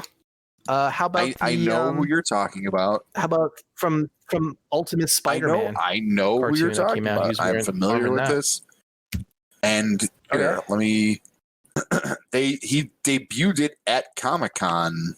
When was it? Here, I'll do it on air. I don't remember seeing him in the trailer like that. Yeah, he was in the trailer like this. Where's the helmet? That's what I'm saying. He's not. Kang doesn't have his helmet on. That's not. In the Ant-Man trailer. I haven't seen the High Evolutionary in any comics lately, so I don't know what kind of wardrobe change he's had, but that's not how I remember the High Evolutionary. Here, this is a screenshot from the movie. This is more evidence, Judd. Right there. Exhibit B. Okay, so 1, that's not purple. That's or pink, also that's a blue. light being shined on him. And he's not wearing. He doesn't need to wear the helmet. Anyway, it's Thor doesn't wear a helmet, and like Punisher not having. It's like Punisher not having the skull. he doesn't have it on chest. anymore. It's like, oh yeah, okay. He's got the hand skull thing on him now. Listen, Well, Jed, I'm going to bring this up. it's not iconic. Aliens current right Okay. now is volume 2. You're wrong. So wrong. Whatever. Again, you're wrong. It's not an opinion. I'm just telling you outright. No. You're incorrect. Limited series are not volumes. I don't give a fuck what you say. A limited series is not a volume. If you have more than one of a limited series of the same title, it's volume 1 of a limited series, volume 2 of a limited series. Whatever. That's wrong. There's always some sub. There's always a You're sub name to it. sub-name. There's never volume 1, 2, 3, 4. It's always the limited series and then whatever that name is. Like jeez, there's so many of them. I can't even think of one off the top of my head. Anyway, so Guardians of the back Galaxy. to Guardians of the Galaxy, evolutionary stuff like that. So I'm just like, that doesn't look like the evolutionary that I know. So that's what it didn't pop for me right away when I saw that. Let me here, I'll find an image that will explain what I'm seeing in my brain. That's what I see when I think of High Evolutionary. You got the whole fucking Spartan Mohawk helmet type of thing rolling, and the Colossus metal bands and stuff. And this is not that. But anyway, that's just me being an older comic book fan than a newer Toxic. one. Yeah. I'm a G1 extremist High Evolutionary fan. Yeah. There's not many of us, but we're here. We're staying. Anyway, so who do you think that is that's running around in the circle? Do you think that was Jocasta? I did not think that was Jocasta, because Jocasta was an Iron Man thing in the MCU. When they in Avengers: Age of Ultron, when they got rid of Jarvis, he had Tony Stark had all these like flash discs with a bunch of names on them, and one of them was Jocasta. Mm-hmm. I have no idea who that is. Maybe Moondragon? But the whole Jocasta had the whole big thing with the High Evolutionary. He like put her back together again and stuff after, what was it? Pym Ultron made back her. in the day. Oh, sorry. Yeah. Ultron made her. Which in turn, Ultron is Pym. Semantics. It's like saying the Vision is Wonder Man. But yes, Jocasta was with the whole. Yeah, right. So anyway, but back to this whole conversation. Do you think that's who that is running around? I mean, she has the same type of silver hair look. And wasn't she around back when Adam Warlock was born? When he like helped create him with a capital H? I'm researching. Talking to you, something. Josh. Levy, put your 2 cents in. He's using the internet to make himself right. I have no sense. It looked overall, the trailer, I liked it. I thought it looked cool. I don't know if people are dying or not, but that would suck if they kill characters off, especially if they're fucking CGI. Mm-hmm. That's fucking stupid. If an actor wants to get out of their contract, all right, cool. Then maybe Drax will fucking bite it. But I don't know why. I understand like Dave Bautista probably doesn't want to do it anymore because he's tired of probably the makeup and shit. He's also in his 50s. But it's a solid check. Well, Schwarzenegger was in his late 60s when he was still acting. But Yeah. I get it. I understand you don't want to be, in the same role for 10 years. That's not who I thought it was. I literally did not put 2 and 2 together saying thinking that's Jocasta. I thought it was just some person he was experimenting on. Right. Well, it could be. Who knows? It was a guess. That's what my original interpretation was. I am enjoying the comic book costumes. Mm-hmm. they're wearing. Yeah, Mhm. outfits. Yeah. The old school originals. That's from the Abnett and Landing one, right? That's from the no, Oh, that's that's from way back. way back during the Annihilus fucking crossover. Yeah, that was Abnett and Landing. Annihilation. Back when. Yeah. Oh, was that? I didn't know. Bless Oh, you. okay. Mm. That was a sneeze, right? Thank you. My bad. I did not know that's who did that. I thought it was anyway. But yeah, that's cool. Not too much else to say about them. I guess I'm excited to see Adam Warlock. Mhm. looks good. Yeah. Not You so guys are much. getting paid? Yeah, not that I don't know. I gotta see more of them. I think to be excited for that. The scene with Quill and there was like some tubes around him and shit, and he was like screaming. So yeah, it looks like there's going to be a very dramatic moment there where someone gets experimented on and probably killed or absorbed or some shit like that. So yeah, you're right. Probably will be someone's death. You want to talk about the holiday special now, or do you want to go back to the other trailers? The last trailer. No, I guess talk about it now real quick. I don't know about anybody else, but I really liked it. It's just a basic, fun, half-hour comedy romp thing. I liked what's the chick's name that plays Mantis? Is it Palm something? Clementine. I haven't seen it yet, just so you know. Oh, okay. Sorry. Yeah. Oh, I won't talk about it then. I'll be very general about it then. Her acting was awesome in it. She like as a character, she really came out in this versus like just being kind of like a sideline for most of the other last movie. And this was her moment to shine. I didn't and she did a really good job. And I did not realize that Smashing Pumpkins did a Christmas song until I saw this fucking video. So I saw the holiday special and I had to go back and fucking listen to it. I was like, no shit.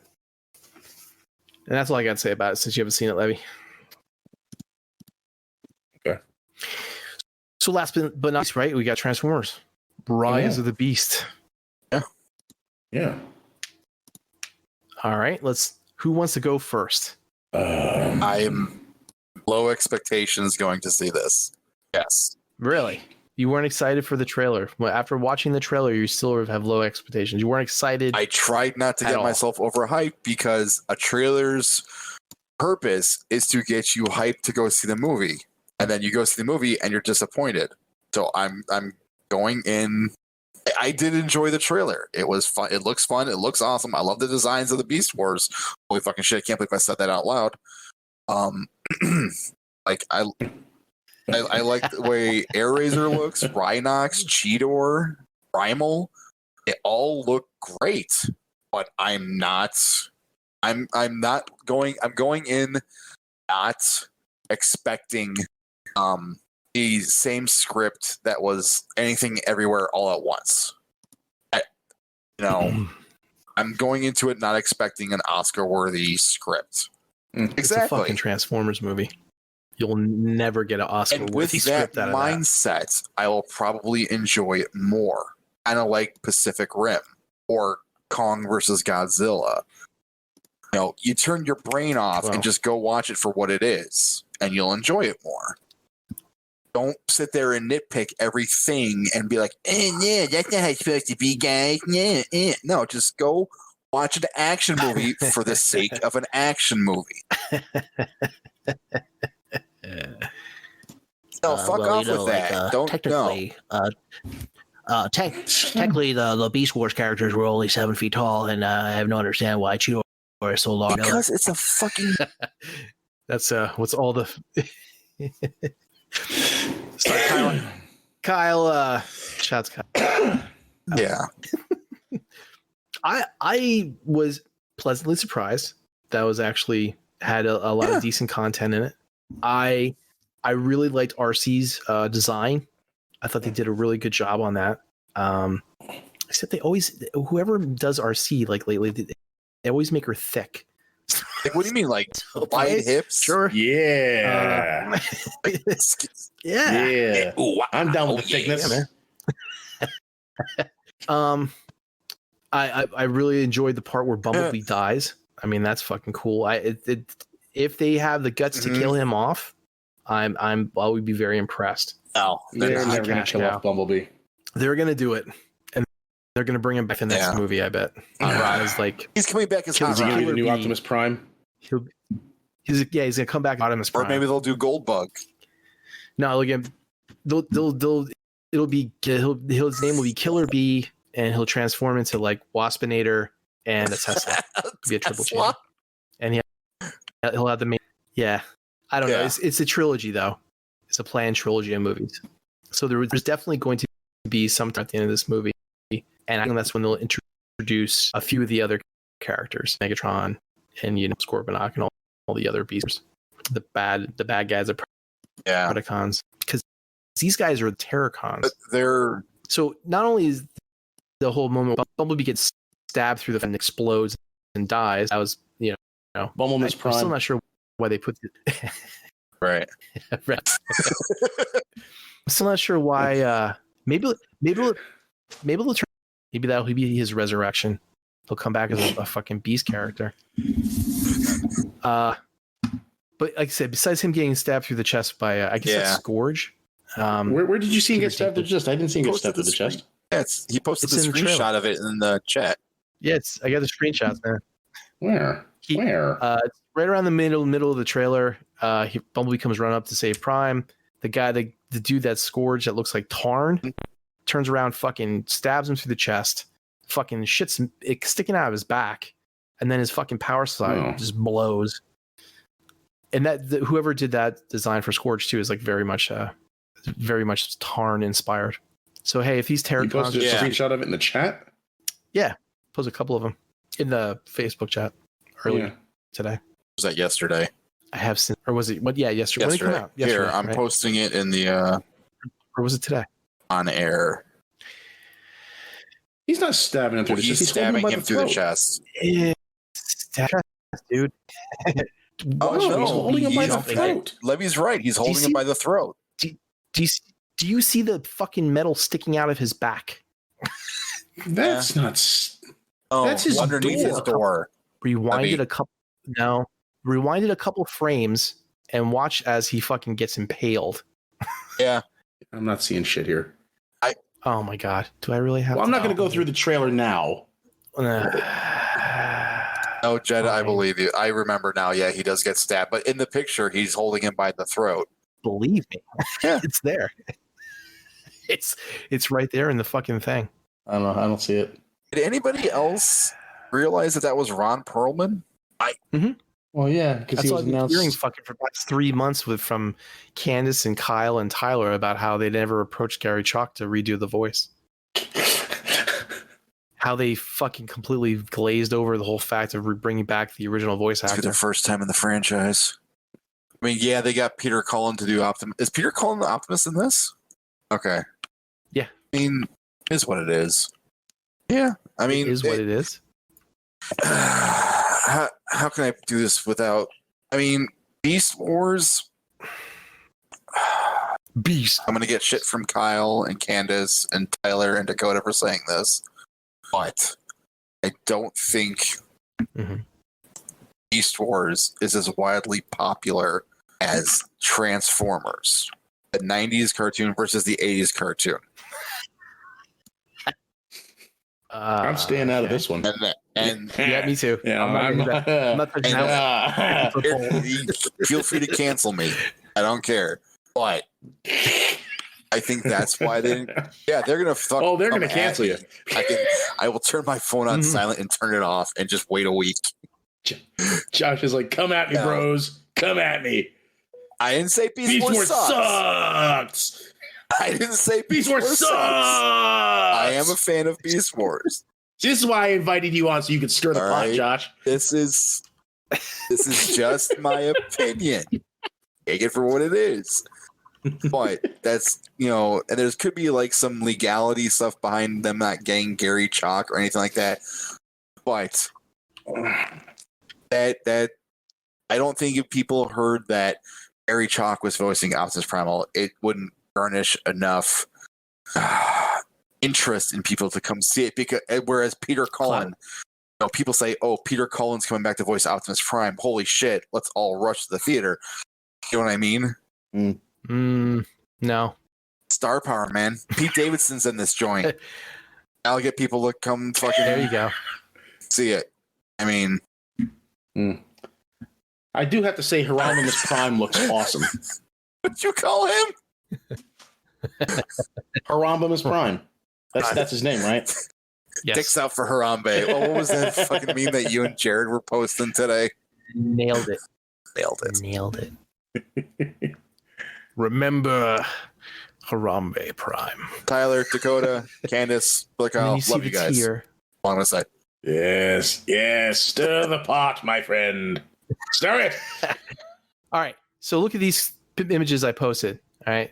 Here, not the first one. That was a mistake. It's the same one I posted. So in the first one, no, the other one's below it, dumbass. Go all the way to the bottom. All right. So all the way at the bottom, right, the last one. Now, if you look closely, It's a little blurry. at yeah, I know it's a moving motion picture, so there will be a Wash little your glasses, motion blur in Levy. it. So a little motion blur.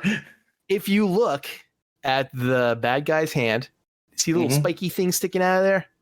Oh, it's a little blurry. Not masturbating. All right. See the next frame up, how it's going through his back? You see that part where it explodes through the back of Bumblebee? All right. And then the next He's just frame up. he's just excited. Do you see those spikes sticking out of his back there in that one? All right. He's And then one frame transforming. up from that. Converting. He's converting. He's converting. And the next one, do you see where the power supply explodes? Right. All right. Now in the last All image, I the same see one is a bright blue ball of energy. That could be like, them like going Super Saiyan. True. And then in the same image that Josh posted, Super if you look- Cybertronian. if you look below Bumblebee's doors, see that metal sticking out of his back right there? That's his Underneath the door. Below the door. No, that's part of his door. He was in a car accident. Ed, you're not gonna Nope. win, dude.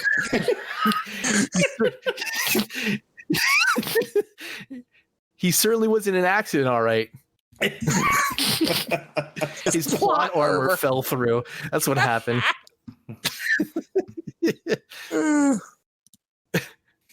I don't know. I don't see it, man.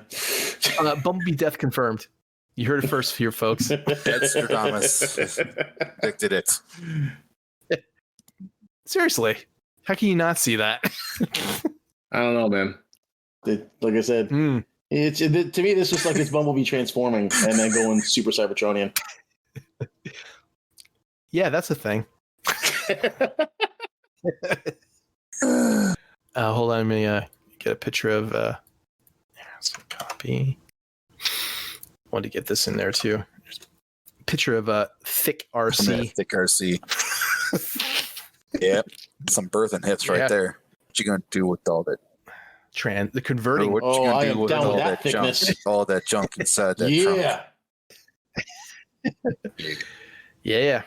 Anyway, what do you guys think about the jazz named Mirage with Hound's fucking powers? I know Mike is fucking pissed off. What? He loves it. I heard. Yeah. Oh, yeah. He's a real fan of that. Mm-hmm. Dicks out for Hieronymus it's true Prime. though. They didn't mix up the Beast Wars names. Nobody cares. They didn't call. I don't know. People are saying dicks out for Harambe, but I'm saying dicks out for that fucking RC ass. Look at that shit. Dicks out for RC. I know my dick's out. And that's why things are blurry for you, Right Levy. now? Yeah. I'm glad there's no video on this podcast. Oh, you be getting a show. It's like that cartoon meme where the guy's like all angry in front of his computer, the fucking stick figure thing that just shows his fucking penis coming up. That's all angry too. Just has the angry face on the end of it. Yeah, no, the name changes don't bother me because they've been doing shit like that since the beginning of the movie franchise. Or actually, not even the movie franchise, since like in different Transformers continuity. Considered an Easter egg. Oh yeah. So That's a just a G1 extremist point of view. yeah, this isn't G1, so I mean, being upset that they're not using G1 names for characters, it's I don't know, Mike. I'm not with you on this one, Mike. Got nothing but love for you, buddy. But I'm not with you. I'm not behind you on this one, especially since you're not here to defend yourself. Right. So we can say what we He doesn't want. listen to the podcast anyway. So Did you exactly. He ain't gonna know about this, so we can talk all sorts of shit on Mike, and he ain't gonna know. Did you think that Prime had like a kind of like a Transformers Prime-esque design? no, I think A little bit. Optimus, The no, windshield no. and the windshield's in the front there. Well, G1 Prime had the same thing. Windshields in the front, But these were more like kind of open instead of like framed. No, I didn't get that. But No. I did notice, like watching his transformation, it was kind of G1 looking. I where did the see arms that too. came, they came in, like the arms, folded out just like the G1 version Yep. does, So I, did see was like, that. oh, that's cool. He does have that brand of truck. flat nose. Mm-hmm. Yeah, well, it's a cab over flat nose truck. I doubt it's a Freightliner though. But I'm assuming this is like still a early night time timepiece, right? I don't know. Maybe it's 1994. That's when Beast Wars came out on TV. Could be. Yeah, That would make sense. That would be an Easter egg. Kick out in To look for, Harambe yeah. Prime. Yeah. I don't know. A lot of people are pissed off that there's no rat trap. See, I That actually we've thought seen. Pete Davidson would make a better rat trap than playing Mirage. Wait, he's playing Mirage? Yeah. Oh, for fuck's sake. Well, now we have it. Okay, here we go. So he's Jazz alt mode with Mirage's name, with Hound's powers and Rat Trap's personality and voice. What an amalgamation, huh? That's a shit stew right there. Yeah. What's the story about? Who fucking cares?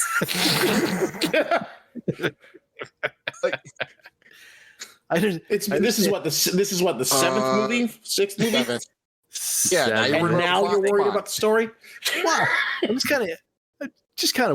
curious, where it's going. That's all. I got a bunch of robots, right? I got a bunch of Beast Wars robots. I got a couple of humans.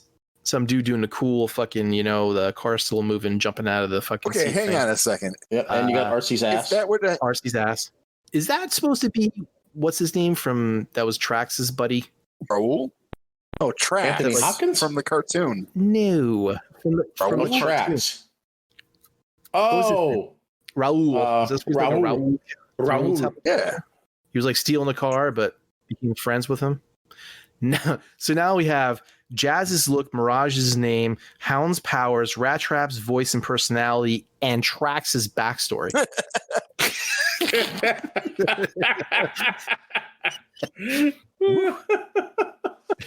How can we fit all of these things into one character?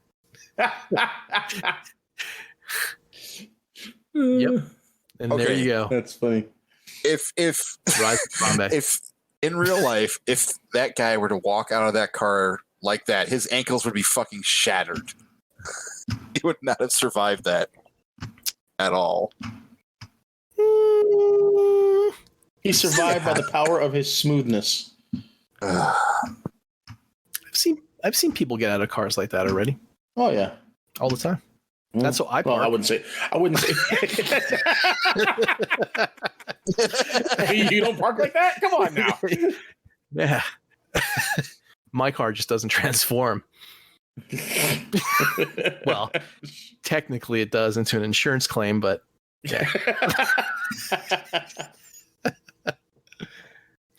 So yeah, no story. So Scourge. there's a bad guys, right? Scourge. I thought I Yeah, heard that Terracons, Stunticons were Peter going to be in Dinklage. this too. It's cool. I did not hear that. I know the old VW that looks like the fucking turtle van is Wheeljack. You get a glimpse of his, robot mode in the near the end there, and it's only like his arm. So there's nothing really we saw in this trailer. Now, is this directly coming off of Bumblebee? Yeah, Okay. yeah. That's what I said. I wonder if it's a time piece. type of thing. Mm. If it's going to be directly like a direct sequel, or if it's going to be like, you know, a few years later or something. Mm. I know that I think they're going to reestablish Unicron. Oh my God. In this trilogy. Mm. Well, yeah, you if you can't write, then you steal, right? So that's basically it. Just plagiarize whatever you can. I mean, look at the amalgamation of Mirage. That just tells you right there they couldn't figure out what the fuck they wanted to do. I don't think they wanted to confuse people with like the jazz that came out in the first movie. To be honest, like that's not, and especially if they were rebooting the franchise, I guess I get why they did that. Yeah, and I guess the Datsun isn't cool anymore, so you know they couldn't use anybody else besides that. And you can't have a Formula One driving around on the roads, you know, being in disguise.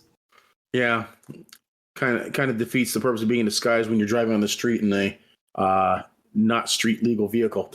Right. Just have in an F1 racer. Just, hey, what's with the Liger fucking passing me on the fucking 4-lane, you know? What else can we talk about this movie? Yes. I think they did the Beast Wars characters are good. I think they all look cool. Yeah. Even the robot modes are looking a lot better than they did in the previous films. Yeah. Bumblebee notwithstanding. I haven't seen Bumblebee, so I have seen like you know the characters from that. So I had heard that someone mentioned that, I don't know how true it is or not, but they had changed VFX companies for this. So instead of, I think this was ILM first time around, or first few times now. Well, judging from that shot of RC, they went with Vivid Video.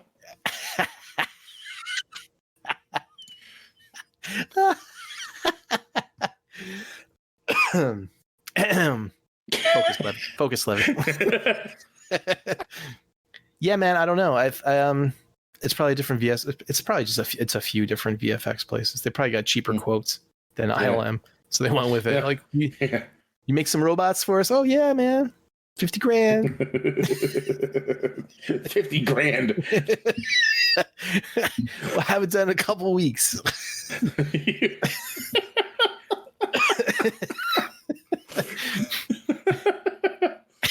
Now you want them to move? Wow, that's going to cost a little more. That's going to cost another, $50. $50 per robot. You drive a hard bargain there, fucking Weta. Weta Digital. But I think we'll go with you. You seem like you have a good quote there. Yeah. But the only thing that confused me about the whole thing was the whole past, present, future thing. So are these Beast Wars characters from the future? More time? I don't know. I guess we'll find out in this movie and the next two.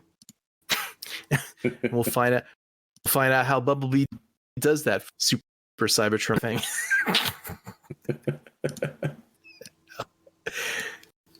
All right, this isn't anything related to what we're talking about, but I just saw this and it's really funny, so I'm going to post it to the chat. Okay. Yeah,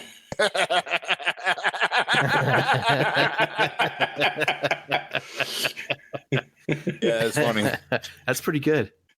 Scott, shoot the Red Hulk. Nice.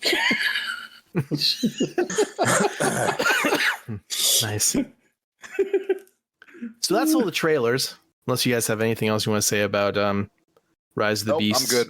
No, I think that's it. RC's ass. Oh, I got plenty to say about that. They also introduced like Alita 1. It is? Yeah. When did this become a family show?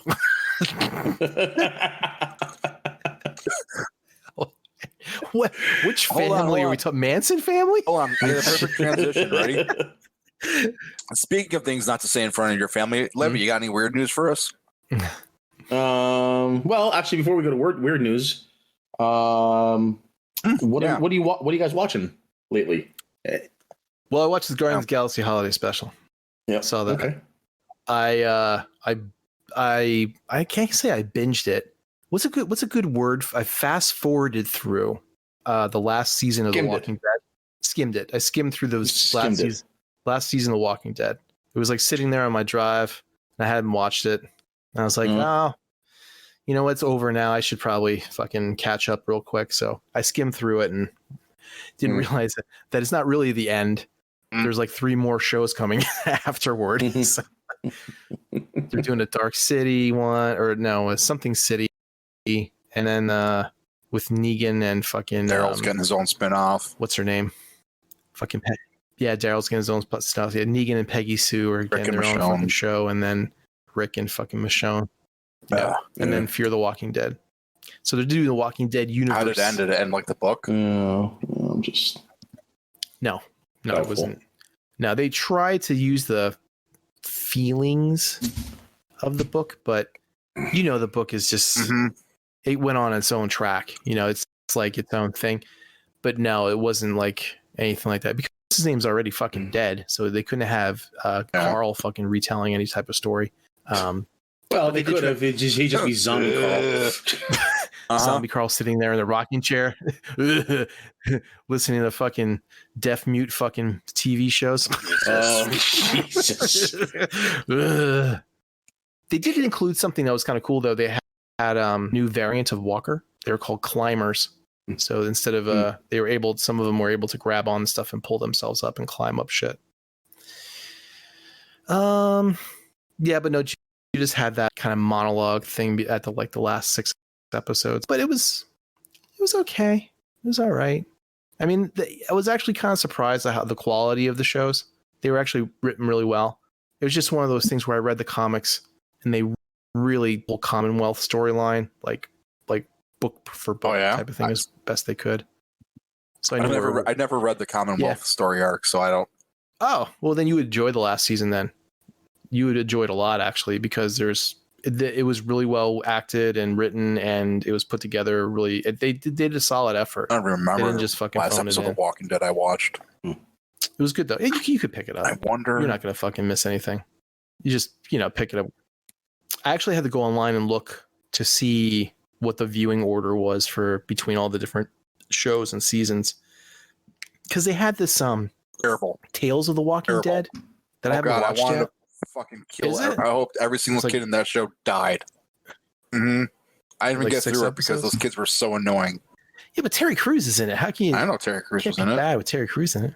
Oh, I'm thinking of a different Walking Dead spinoff. Oh no, not the college one where they fucking not that one. No, this is like a 6-episode anthology. Like each episode's a different story. I haven't watched that. Dude. No, didn't see that. I haven't watched it. I haven't watched it yet, but I just found out about it. Anyway, there's like this whole order to it and stuff, and apparently the last 2 seasons of The Walking Dead come out after chronologically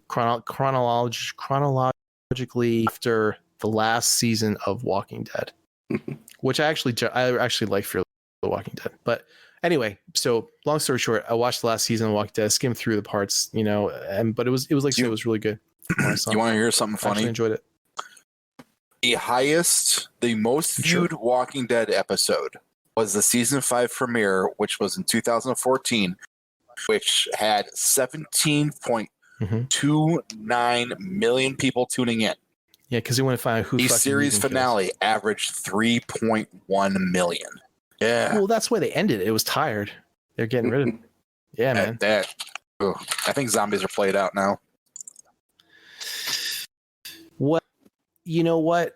I wonder how that's going to factor into the whole Last of Us, because the whole clickers are just kind of sort of like zombies with just fucking echolocation. So I wonder if we'll see, I guess, how tired people are of that type of post-apocalyptic show. Anyway, I've been watching Chainsaw Man, which is fantastic. Really good anime. I only watched the first episode. There's 8 of them so far. First season's going to be 12, I think. It's good. I like the whole story. Get around to it eventually. What about you, Josh? What have you been watching? Recently I watched Slumberland with Jason Momoa. Looked interesting. I had like 1/16 of before I clicked past it. How was it? It's good for a Netflix movie. It's cheesy. It's sappy. It's all right. I mean, your kids may like it. I think it's based off like a kid's book or something, but Sorry, I'm eating Reese's Pieces. All right. That was all right. Okay. What else am I watching? Watched the Guardians of the Galaxy Holiday Special. I have not finished Andor yet, which pisses me off. Because, how far did you get in Andor? A lot. 0 episodes. You care about spoilers at all? Mm. I know, right? That was so a non-decisive answer. Yeah. I couldn't tell if it was a yet or no. The last episode of Andor I watched was the jailbreak episode. I'll just leave it at that. Yeah. It's good. It's a nice slow build up after, sci-fi story. That episode, I'm starting to really get into it. I watched It's good. Wakanda Forever, which was, how do I put this? A 2 hour and 40-minute wake.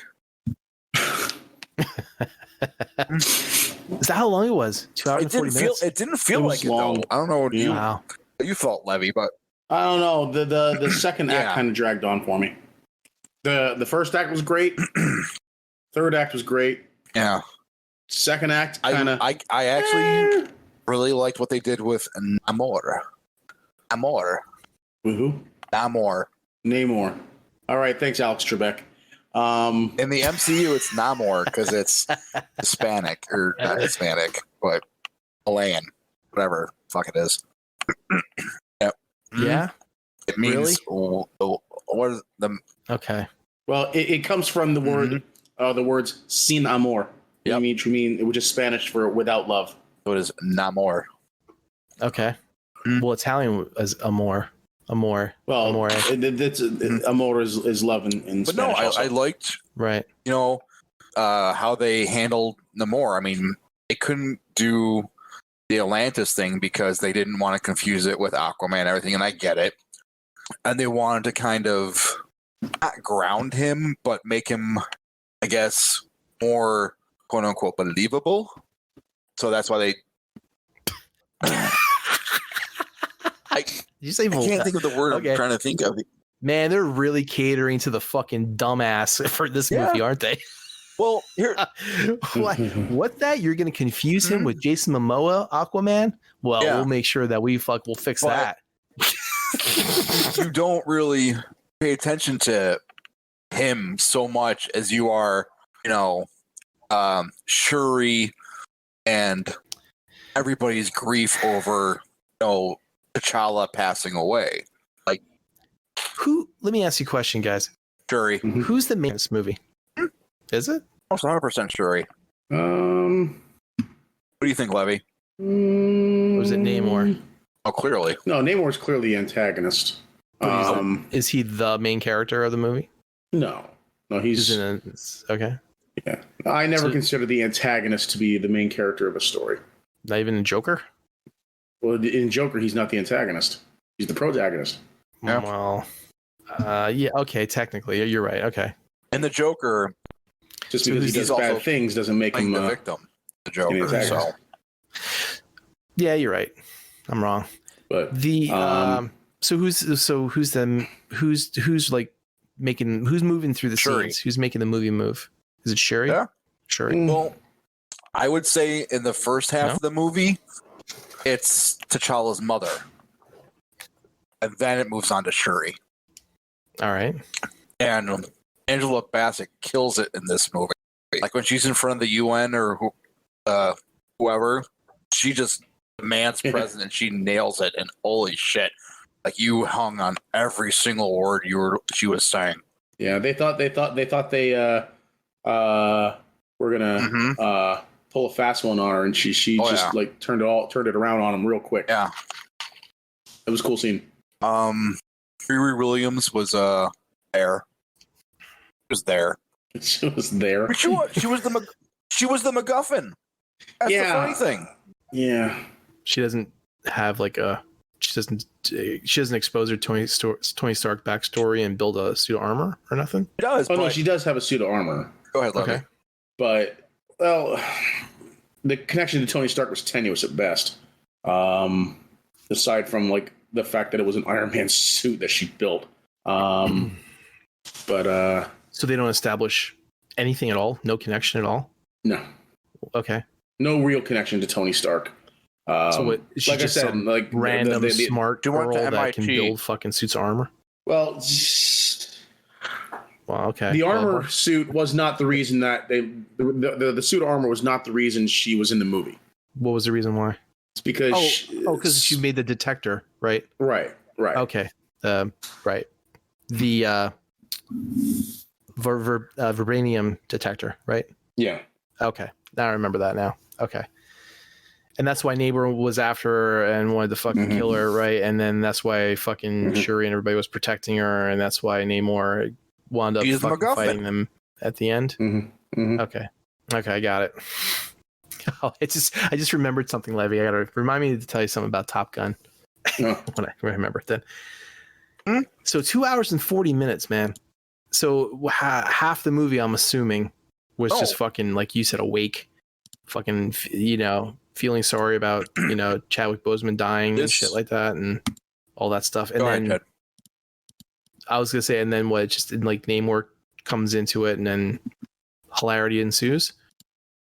This whole What happens movie then, or what? is everybody dealing with the 5 stages of grief. Wow, that Exactly sounds like a fucking right. fun ass time. But then What the someone fuck? Okay. pointed out to me that's one of the things that this entire phase of the MCU has been about: grief, loss, moving on, passing the torch, all that stuff. 100%. I don't know about 100%. that. I think it's been replacing all the male heroes Passing with the female heroes, torch. actually. But don't get me started. It's not passing a torch. That's fucking regenderizing and then fucking a character. It's turned into MCU, basically. Every single character there's been a female version invented or put on screen in this phase. I'm disagreeing with you on that.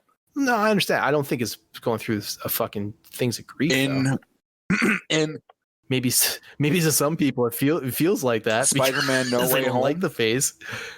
I think it's the grief of losing Aunt May. The dealing with the fact that you lose dealing with the loss of Mary Jane and Ned.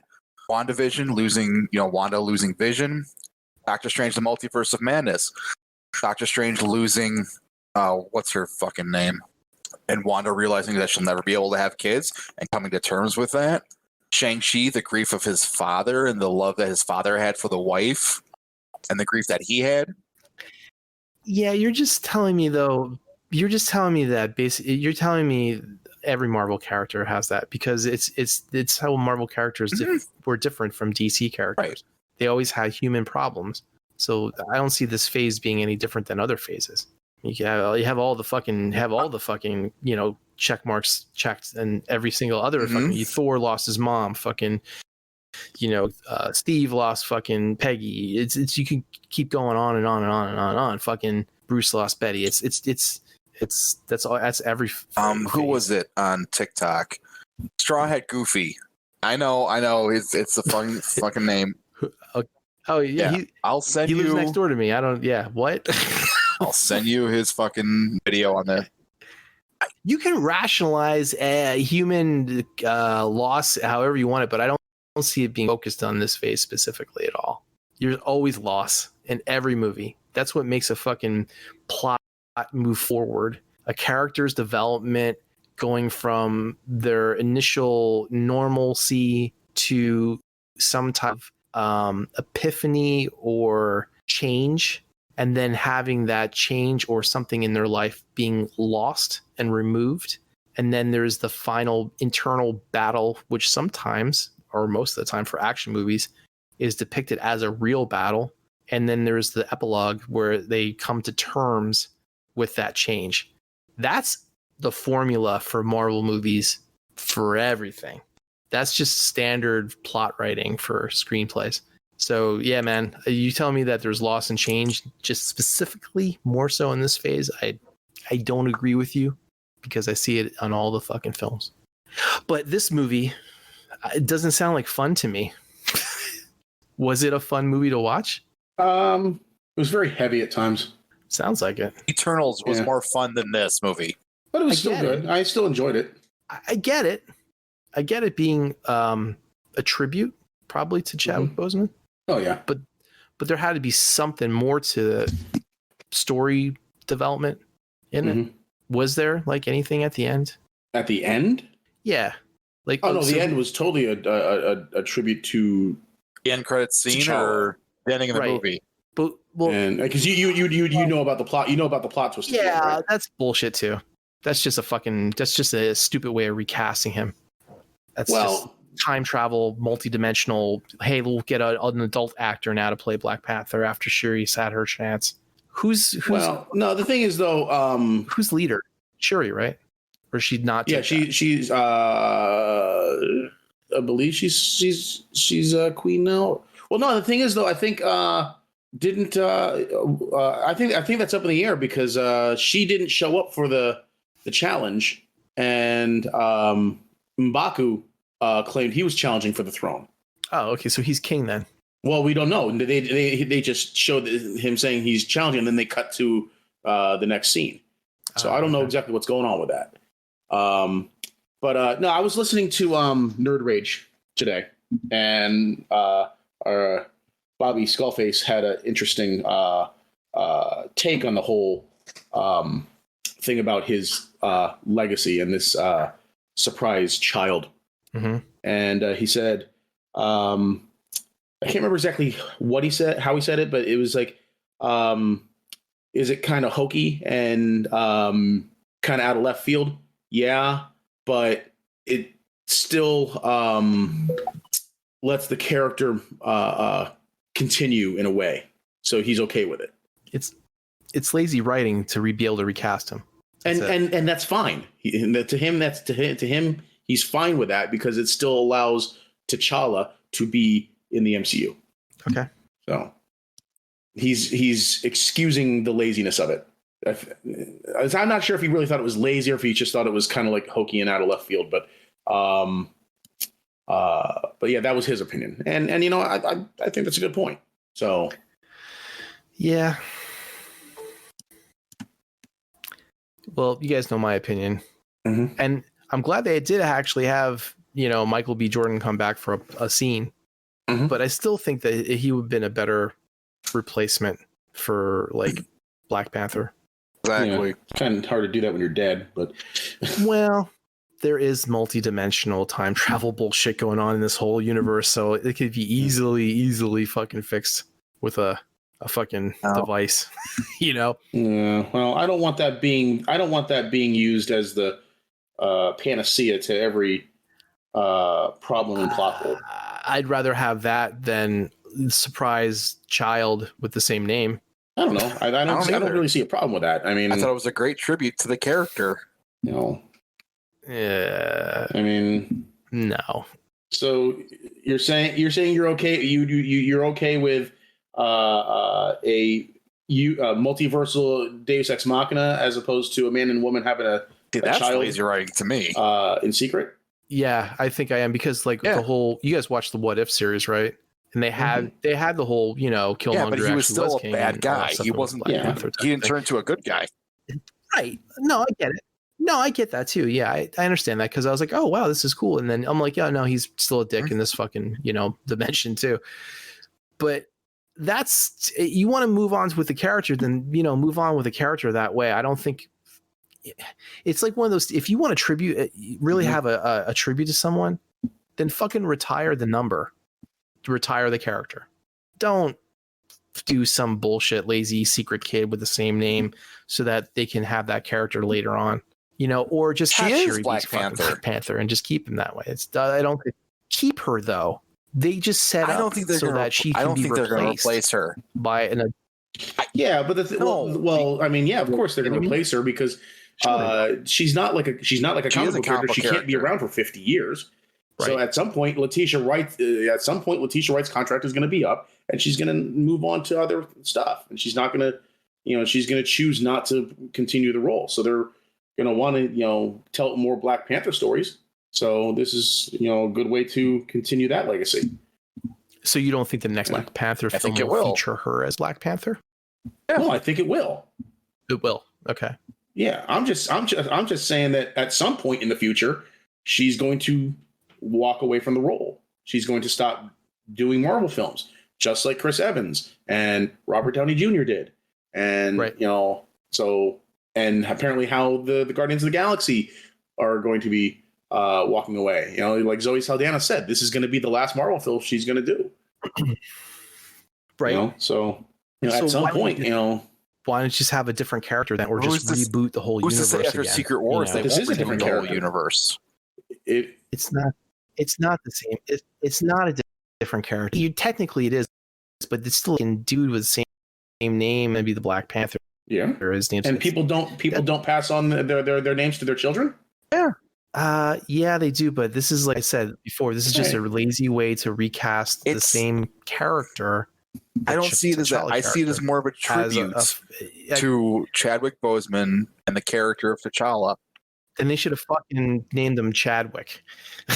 It's dumb. It's dumb. Seeing what I'm seeing, it's just Yeah, a we're stupid way to disagreeing with you. I see what you're keep saying. the I see what you're character. saying. I just disagree with you. Yeah, I don't. So I disagree with you. Yeah, I don't think you guys are really Yes, seeing Jed. the tree. We understand what you're saying. Deal. We do not agree. Yeah, I just disagree with you, Chad. Chad. Chad. I'm just disagreeing with you, Jed. It's not that I'm not seeing something. I know exactly where I see where you're coming from. Yeah. Okay. Right. I'm just like how you disagreeing disagreed with me over what Well, I thought how this can phase you- was. how- Like, it's Yeah, but I'm just saying, how can you understand what I'm saying and then still think it's a tribute right. to him? because I don't agree with you. I see where you're coming from. I How just do you- don't agree with you. Well, if you can see the rationale Right. behind Marvel Studios doing this, wouldn't you?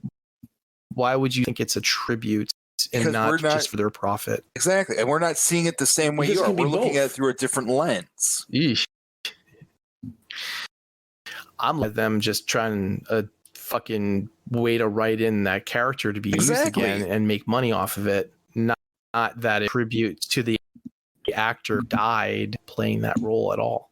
I'm not saying this has to be a tribute either. I'm just saying that this is Mhm. their way to keep the character going and acknowledging that the actor that played him died without necessarily recasting someone else as that same character.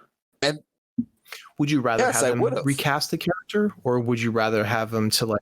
But Yeah, they're I would not- rather have them recast it, Okay, but they initially when he initially passed on, everyone was like, "Oh no, we can't recast it. We got to respect Chadwick Boseman and everything like that." And the whole time I was saying like, "No, I really doubt that he would have wanted T'Challa's story to end with him."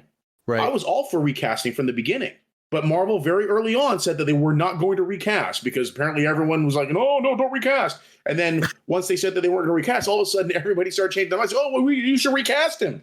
And then And Disney's like, "What the fuck? Come also, on." Yet, who's to say that the young T'Challa is going to be the exact same as Chadwick Boseman's character? It could be. It's just a name. It's not the same character. It's a name. No, they would named him something else then It's if it wasn't going to be a different Not character. Chadwick Boseman in a young form. They would. It would. It's not young Chadwick Boseman. It's his son who's named after his I am father. not saying I am not saying. Listen, I can tell the difference between an actor and a Neither am I. character, and I'm not talking about the actor. I'm talking about Because you've said you have Chadwick Chadwick about Boseman. 5 times in that last sentence. We have Chadwick Boseman's It's T'Challa, T'Challa. and this is his son Uh-huh. T'Challa Jr. It's not. And when T'Challa Mhm. Jr. grows up, or they And- do the Secret Wars alternate universe adult version of him, it's not going to be Chadwick Boseman T'Challa. It's going to be Mhm. T'Challa Jr. as an adult who could be turned into a villain. It's not recasting. A recasting. It's not a recast. It's a recast. It is. It's the not. same It name. is the same name, but It's it the is same not the same name. character. His name's That's T'Challa. He's a racist. Black Panther. It's going to be the same character. That's not racist. That's just lazy writing. I was with Levy. I think they should have recasted I and think just the been done with exact it same and just thing, fucking too. moved on from there. But they wanted to do a tribute thing, So they should have just tributed and then buried the fucking character and then brought him back as a different person some other way in some other movie if you want to bring the character back. And that's what they should have did. Instead or just had Shuri take, but instead they just had this weird fucking end credits mishmash thing that just felt really fucking lazy and conniving and stupid. You mean contrived? No, conniving is what I meant, because it's for them. It's not for you, the fans, to say, well, he lives on. It's for them to go, well, he lives on, so now we can fucking make more money fucking later on. That's exactly what it's for. Well, look at the Miles Morales thing they did. Do you remember that, Josh, in the comics when they had the adult Miles? Yeah. In the some of those issues and stuff. Yeah. It's lazy writing. It's the same thing. It's going to do the exact same thing. Or with the Cable thing, if they take Nathan Summers as a baby, comes back as Cable. The thing is, that's adult Miles Morales, who is the same person and character as young Miles Morales. This is not going to be the same T'Challa. This is going to be a different character named T'Challa. No, you don't, because... No, I get it. It's this kid who's... I do, from a fucking business point of view, because it's... Why didn't they name him something different, right? Why did they have to say, well, it's a tribute to his father? That's bullshit. It was because so that somehow, some way, they could just easily write in the same type of character without technically saying they recast him, but this is his son, so his memory lives on, and it's blah blah. It's all bullshit. It's bullshit. And I will leave it rest there, since I see that we do not agree on the opinion at all. Which is fine. Everyone's entitled to their opinion. I'm just saying it's a conniving way for a studio to fucking keep making money off of a character when they should have had the balls to either recast it or to fucking bury the character. But they tried to do this middle soft reboot. Mm-hmm. Just like Transformers and Bumblebee. Fucking pick a lane and go. Just not try to balance on the fence the whole time. And that's exactly what they're doing with this at the end. I don't like it when we fight. I'm not fighting. I'm having a very intelligent discussion with two of my friends. Child of divorce, don't forget that. Shall we move on? There was something else I wanted to ask about this movie. Did they, because I didn't see it, I just read about it. Did they mention anything at all related to Doom at all? Was any type of the country brought up or nothing like that? Oh, I thought you meant the video game. Was the Doom guy in it? Was he running around the jungle? No. Fighting demons? No, I just want to know if his country was mentioned. There was some fan-made after credits scene that someone posted online, and I'm like, that didn't happen. But no, I don't think there was any mention of even Latveria. What was it? No. That's what I would have thought. That would have been a really nice place to put that in this movie. Just like a little drop a little Easter egg in there, Well, because that's what happened in the comics. Dr. Doom manipulated Wakanda and Atlantis, right? And whatnot. What was the storyline? I can't remember. Was that Secret Wars? That was right before Secret Wars, I think. Yeah. Wasn't it? Was it the story right before it? Yeah, something like that. Was that the one with was that the one that took place after the Phoenix Force? After Namor fucking I don't know. And destroyed half of Wakanda? Yeah, I think so. He submerged half of it. Josh, what was that? Was that okay? Yeah. Anyway, what have you guys been watching besides fucking shitty ass Marvel movies? I've been watching. I've just been watching lots of YouTube videos and shit. But I've been playing a game called Vampire Survivors. That sounds interesting. Yeah, it's a fun little indie game. It's on Game Pass. It's also available on PC. Real cheap. That's the other thing I wanted to ask you about, Levy. I just was reading about NVIDIA. I didn't know they had an online cloud gaming service. Yeah. GeForce Now? Yeah. Have you tried that? Nope. Is it any good? No. No. I don't do cloud gaming. Right. I figured you didn't. I didn't know if you ever, because I know it's free, some part of it, but it's there's a Game Pass thing though too. Yeah. but I was reading about how they were ramping up the whole platform and everything like that. So, and I didn't even know they had it. I just remember talking about Stadia, and that was it. And Vampire Survivors. It's a fun game. It started out in early access. It was in early access for like a year or so, I think, maybe longer, on Steam. And basically, it reused assets from like Castlevania games, but it's not really a side-scrolling platformer. It's more akin to like Diablo, where you navigate around a map. But the thing is, there are no buttons to attack. All you do is move. Any weapons you pick up, you automatically attack with them. And they have different ways to attack. The weapons themselves have different properties and stuff like that. And so all you do is move, and then you kill enemies, pick up like little experience orbs that they drop, and then level up. And every time you level up, you get to choose a new randomized item from like a list of 3, or if you're lucky enough, you get 4 choices, and you can get no. Sounds like Pac-Man. Because Pac-Man you don't upgrade. Well, and the new Pac-Man 256 you do. You can get like upgraded stuff. Anyway, I don't know. But so you get your choice between like you can either pick up weapons or passive items. And are they aggressive? Are they aggressive? No. No passive aggressive items. No. Just passive items, meaning they have like an effect that is just like a stat effect, like plus 10% damage, or plus 10% more. I'm just trying to be funny. Area effect damage. But anyway, and so like the weapons will do different things. Like if you can pick up you can have a knife that just is like a straight forward attack that moves in the that launches in the direction that you're moving. So it's like a ranged attack, but it launches in the direction that you're moving. Or you can get the King Bible, which summons a book to float around you and deals damage to anything that it hits as it circles around you. Or you can get the Santa water, which it looks like the holy water from Castlevania, or at least the item icon does. But what it does is it drops from the sky, and it creates a little pool on the ground, and enemies that walk into it take damage. And then so you can level up these weapons, right? And then you're also picking up passive items. But the thing is, like, each weapon can be paired with a specific passive item. And when you reach level 8 with your weapon, and then you kill a boss and get a chest, you have the appropriate passive item, you can evolve that weapon into like a super powerful version of that weapon. So you like crafting. And no, it's not crafting. There's really nothing to it. All you do is you just level the items up, kill a boss, collect the chest that they drop, and it automatically does it by itself. There's no. Oh, okay.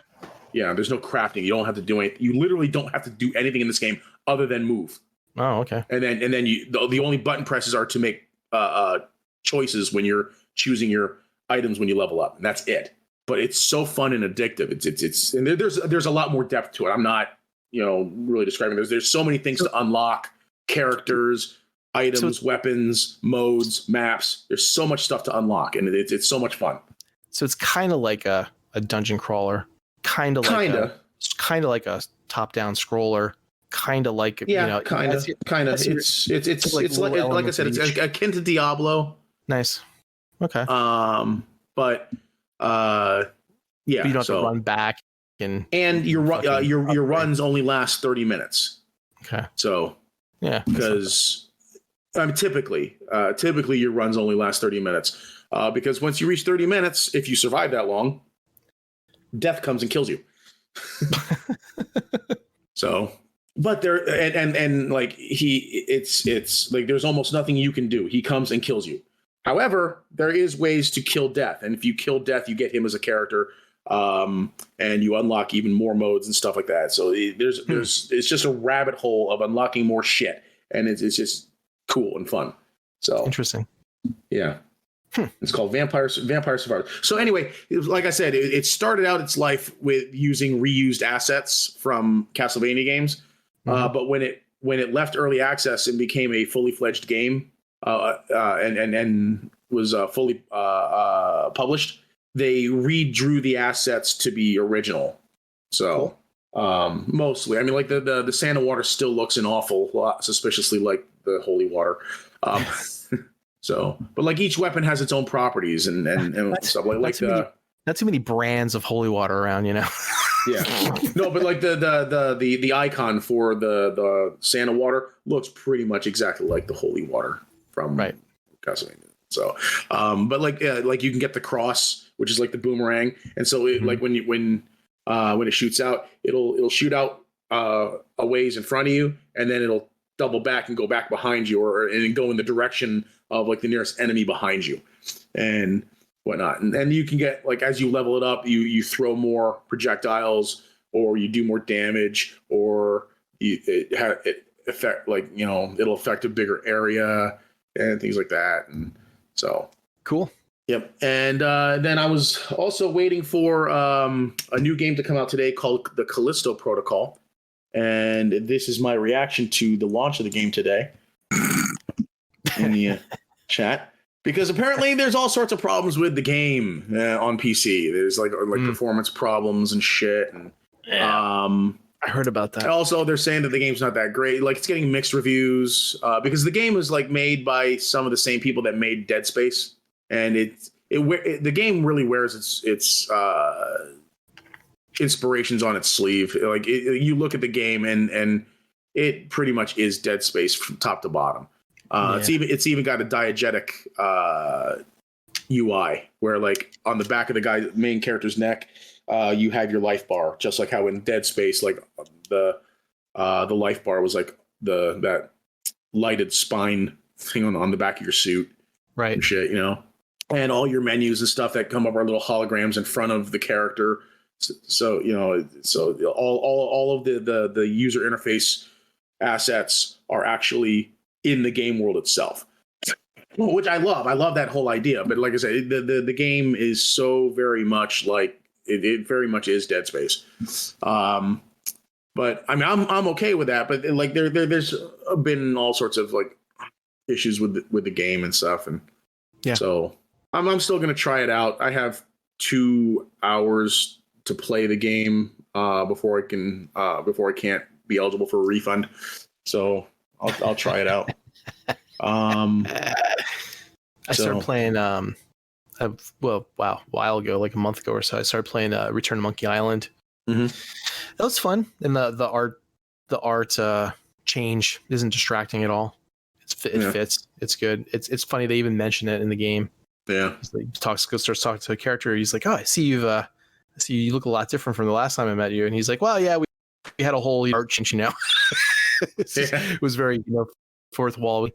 But that's it's very much more original type of, you know, point and click type of games, but with a couple of twists in it. I like they added like this whole checklist. You know, you accomplish tasks to get past a certain board, whereas before it was just like you had to kind of go and guess what you had to do, which is fine, but it's like good, nice little help for people that aren't used to playing those type of old school games.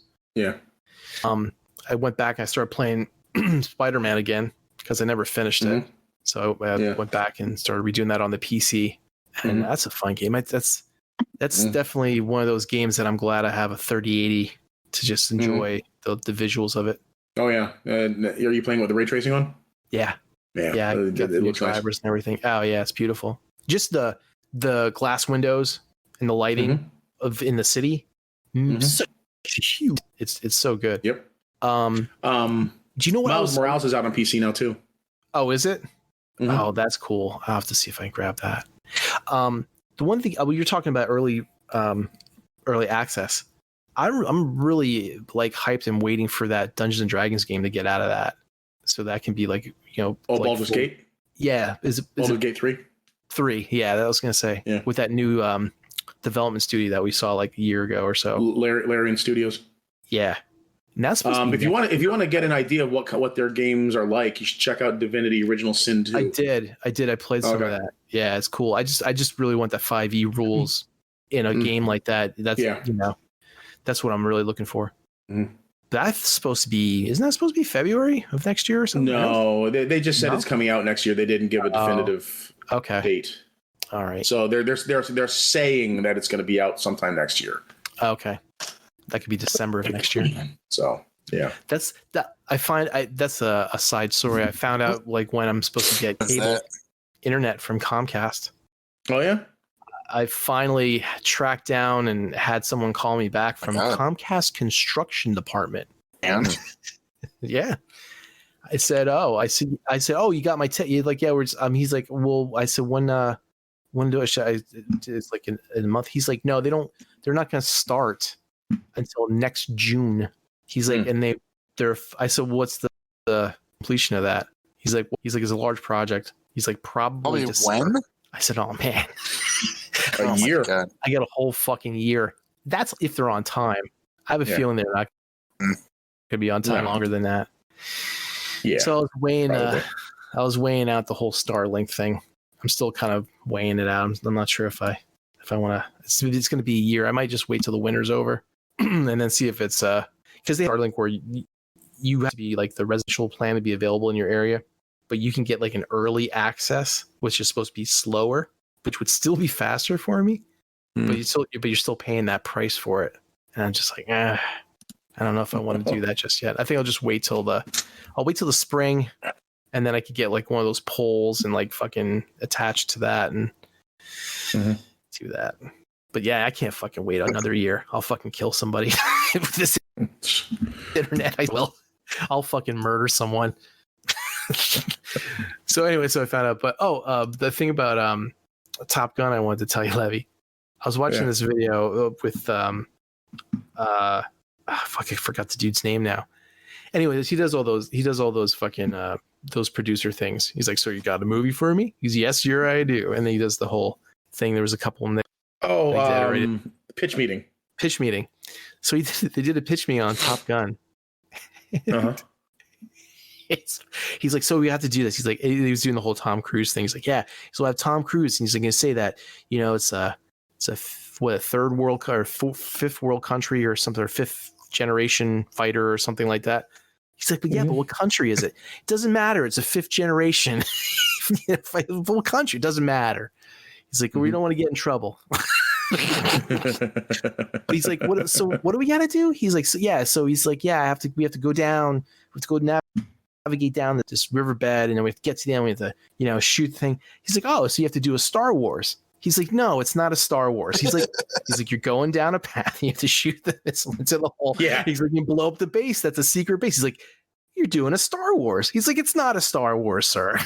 He's like, it's totally a Star Wars. Yeah, it was totally Star Wars. Totally Star Wars. It's totally Star Wars. It was really funny. I was like, yeah, it was a Star Wars, wasn't it?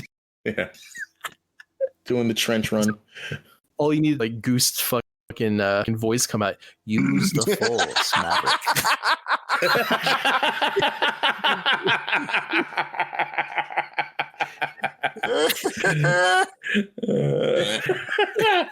That's funny. Oh. Or even better, Val Kilmer. Yeah. Yeah. Yeah, because he just died, right? Did he really? Yeah. He just died, so yeah. His character. No. His character, Iceman, died in the movie. Iceman. Yeah. Yeah, Iceman died in the movie. Yeah, be careful with Josh, dude. It's hard for him to separate characters and real actors. What do you? I just saw that guy in another movie. What do you mean? Is he a different person? Oh my god.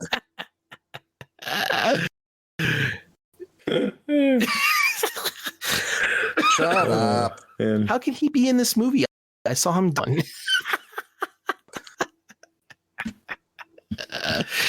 So I found this meme last night, and I thought it was pretty fucking funny. My roommates got mad at me for referring to fantasy football as Madden the Gathering.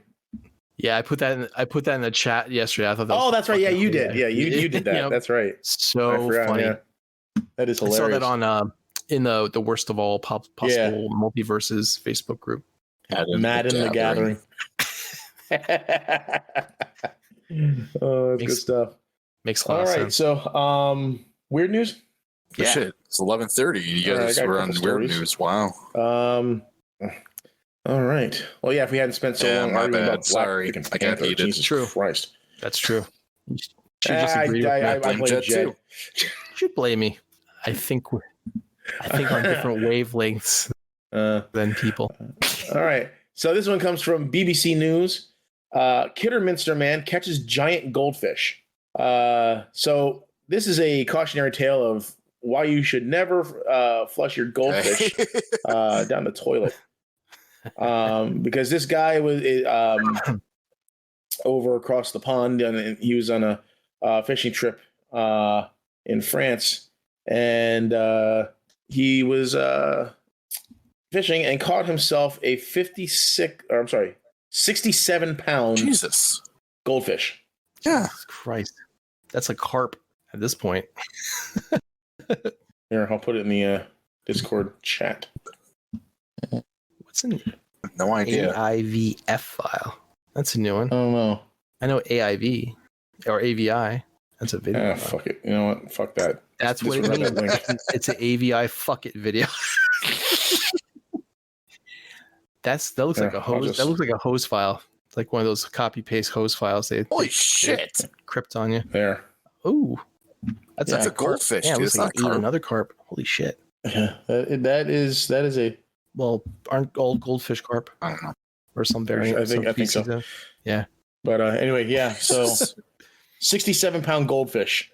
This thing's massive. I've never seen it. I had no idea they could get this big. Wow, dude, you just have a crossover with fucking Cocaine Bear, and you got a whole new fucking trilogy underneath. Cocaine Fish. Cocaine Bear and Big Goldie. Yeah, they are part of the carp family. So, which is why they can achieve such impressive proportions under the right conditions.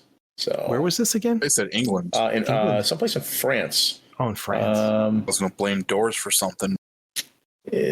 France, England. Blue Water Lakes in Champagne, France. Mm-hmm. It's like Loch Ness, man. Yeah. And shit grows big over there. So, yeah, 67-pound Yikes. fucking goldfish. Jesus Christ. Crazy. Man. So, for my second story, this comes from WSBTV.com, which looks to be an Atlanta-based news station. WSLB TV. A Georgia man is WSLB. A Georgia man is behind bars after questioning why he wasn't among the most wanted people in his county. Say that again. So earlier in the week, Rockdale County Sheriff's Office posted a list of their 10 most wanted violent offenders on social media. After a few hours after making the post, a Christopher Spalding entered the comment section and asked, "How about me?" The sheriff's office replied to Spalding's comment saying, "You are correct. You have 2 warrants. We are on the way." Which they then promptly arrived at his residence and arrested him. Wow. He's currently being held on 2 charges of felony probation violation. The deputies went on to say that Spalding didn't make the most wanted list because it is based on the severity of charges, meaning it typically includes those of violent crimes like murder, rape, aggravated assault, and more. Investigators say they're looking for all fugitives in the county, even if they didn't make the most wanted list. Yeah. Well, you didn't make the list, so I guess I'm off the hook. Shit. Wow. So, yeah. Wow. Not the smartest criminal mastermind out there. Mm-mm. No. Most criminals No, they're aren't not. very smart. No. It's typically why they're criminals. What's the other one they usually have to about how they say your crack is like no good? It was tainted, so you bring it in and it in. It's at the police office. I've heard that. I've heard them do that before. Yeah. Oh, man. I've also heard stories of somebody freaking going and reporting a bad drug deal to the police. This guy tried to rob me when I was trying to buy crack. I caught a TikTok video about some woman who was at I think it was a McDonald's or something like that. And she called the police, or some hamburger place. Yeah. Called the police because they wouldn't make her hamburger right. Yeah. And the dispatcher's like, "What do you want us to do, man?" She's like, "Send the police down here. Tell them I want to make." She's like, "That's not what for. She's like, what kind of like, was this like a, she's like, I recommend you just get your stuff and go home, and pack your stuff and make your own.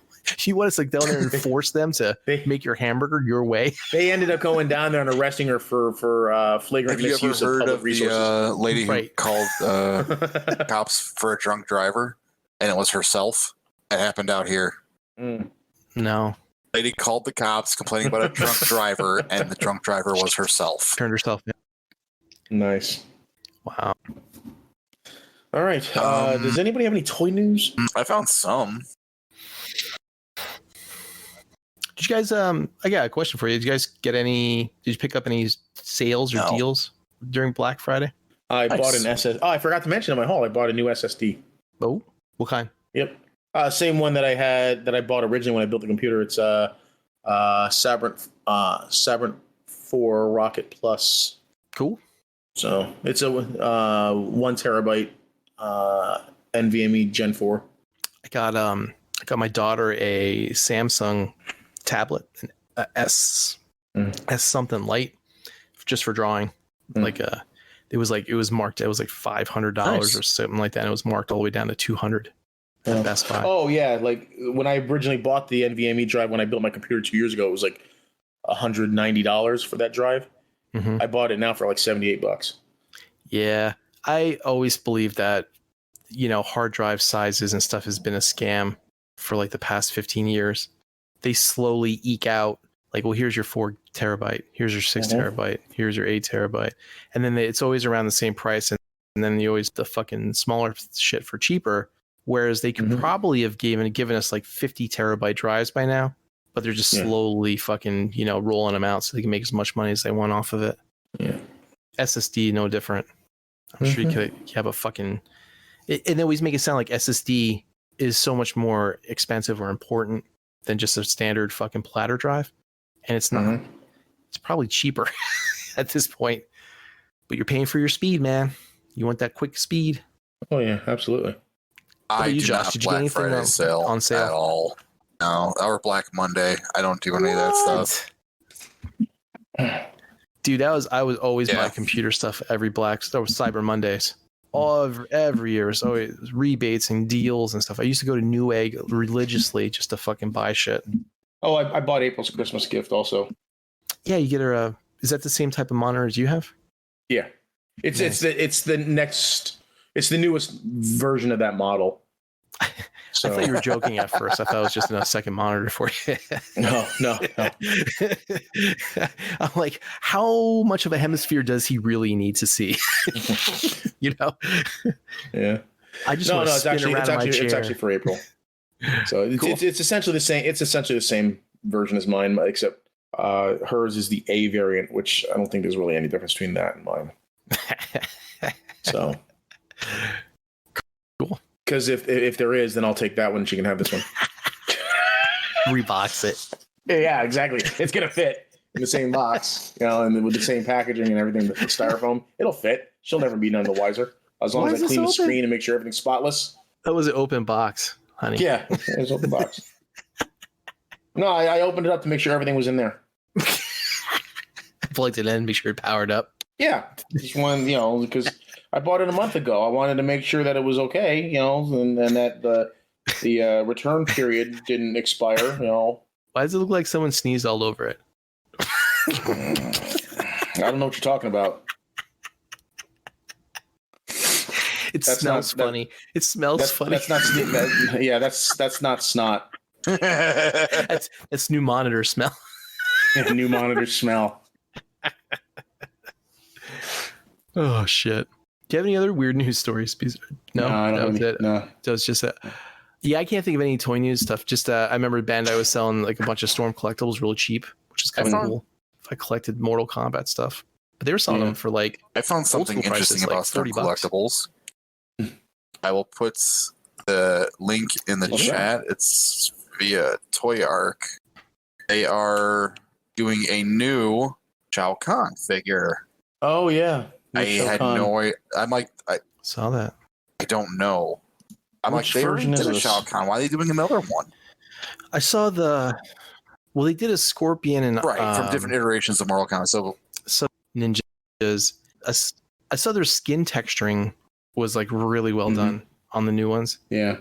But that was more for this Shao Kahn's got some nice texture sculpted into his nipples. that manly chest of his. It's they focusing on like different versions, like newer versions of Mortal Kombat. They are doing a lot of Ultimate MK3 stuff, but the two newest Scorpion and Sub-Zeros are basically just remakes of the originals. So one thing I saw when I was messing around with that MDLX Prime, they have like his he has a really good ab crunch. They have it like so his grill goes up and under in the front of his chest when he like bends forward, and it makes him have more articulation that way. And it's like it like slides up in there like where the Matrix would be and stuff. And I was like, wow, this is quite an interesting design choice. And the same thing with his like back spine, like it exposes when it kind of hides itself up inside.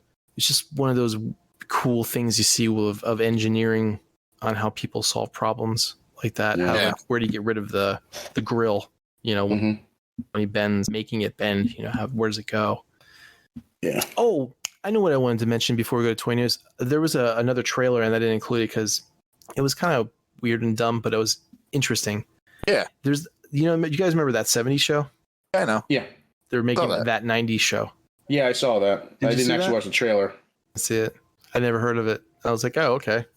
I'm like, Rad and fucking his wife are still going to be in it, and like it's grandkids or whatever. I'm like, in cameo form. So no Topher Grace. It is. I didn't see anybody. Daughter of Topher Grace's character, and what's her name? Redhead. The redhead? Yeah, it's their daughter going to visit Red and Kitty for like the summer for some reason, and then she meets the neighborhood kids, and they hang out in the basement.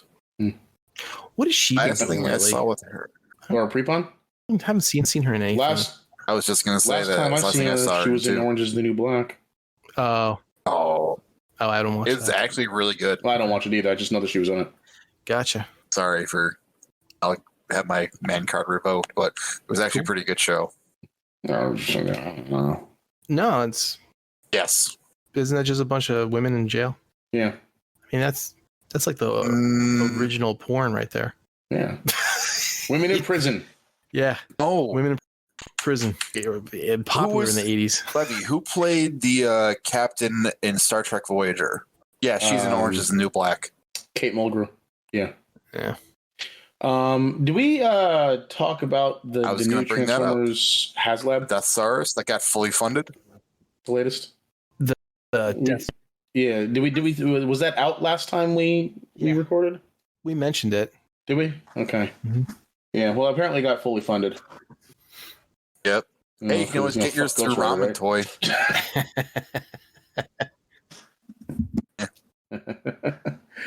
Yeah. I got my Ghost Rider horse. I'm happy. The moment has passed. Yeah. The excitement of a flaming could have as your own has long passed. Okay.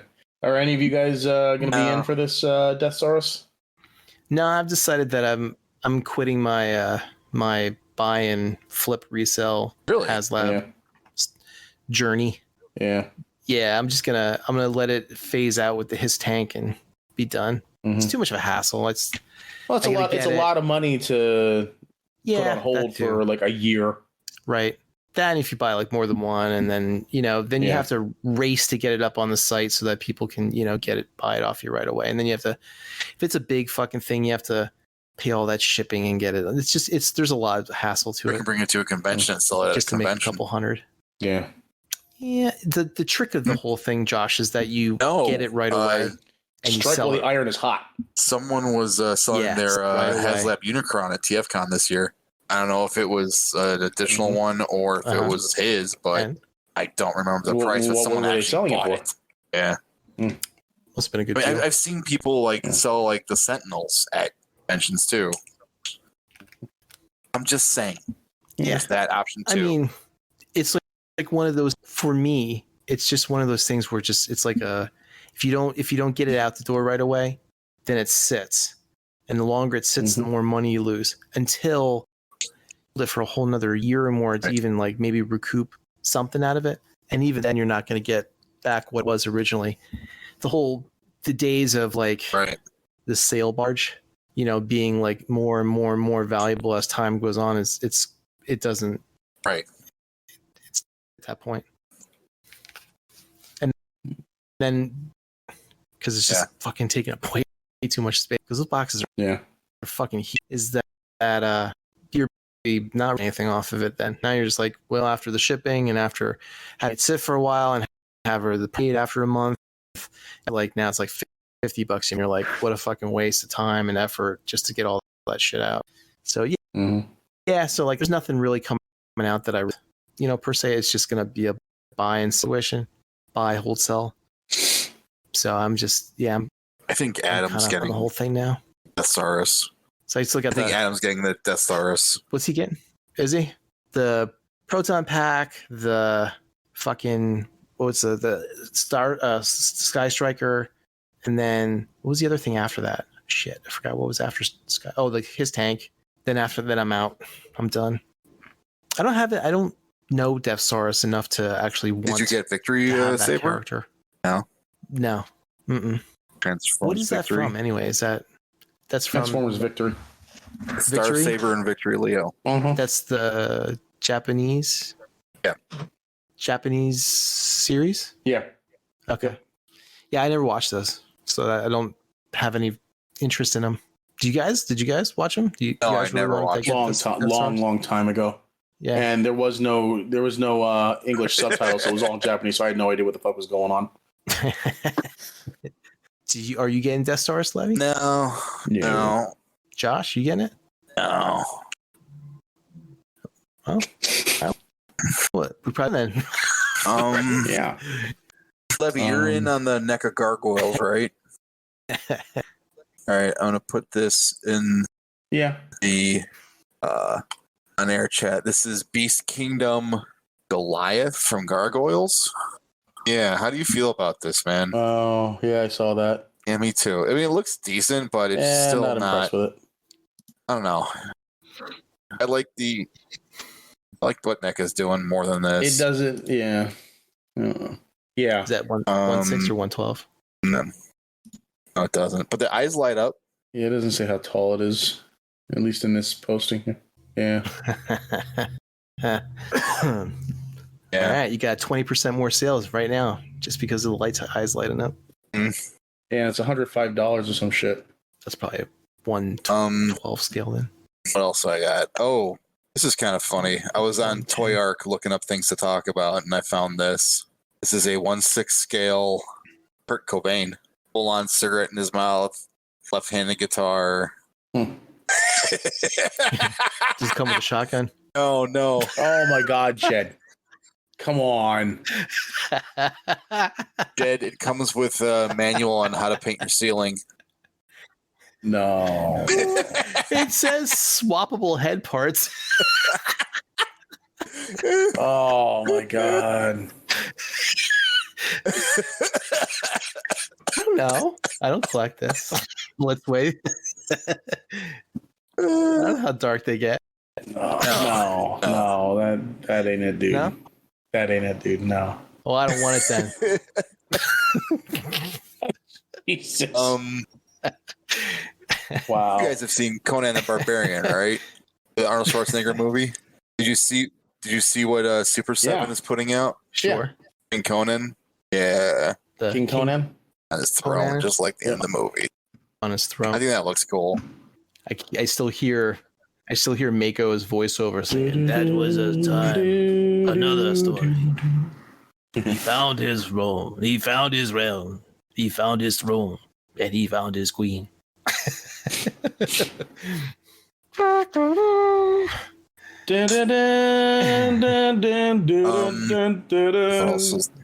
else do I have to talk about? Jed, you said you did get the Hiss tank, right? Yeah. You did back it, but did you remember to vote for the additional Hiss trooper? Yeah. I didn't give a fuck about this is the winner right here. I didn't care. Yeah, I voted. I saw it was good colors. Yeah. Well, yeah, it matches the rest of the crew. They were offering all these other freaking colors, and then this one set of colors that matches the rest of the crew. They're all red and black. Let me get the one that's yellow and blue. Let me vote for that one. Well, if they did this with fucking that, or purple and orange. Purple. I want a purple and orange Cobra Trooper. Thank you. Doesn't everybody? Yeah. Huh? I said everybody. But let me ask you this: if the Engine of Vengeance crowdfunded, and you could vote on a different costume for, say, I don't know, whichever fucking character, for Damien Hellstrom, okay? Would you vote? Would you care enough to vote? Mm-hmm. Mm-hmm. No. As long as the choices weren't like one cool color and like the rest was like all gaudy shit, then I'd be voting like, yeah, give me the cool color, okay? Nobody vote for that fucking gaudy shit.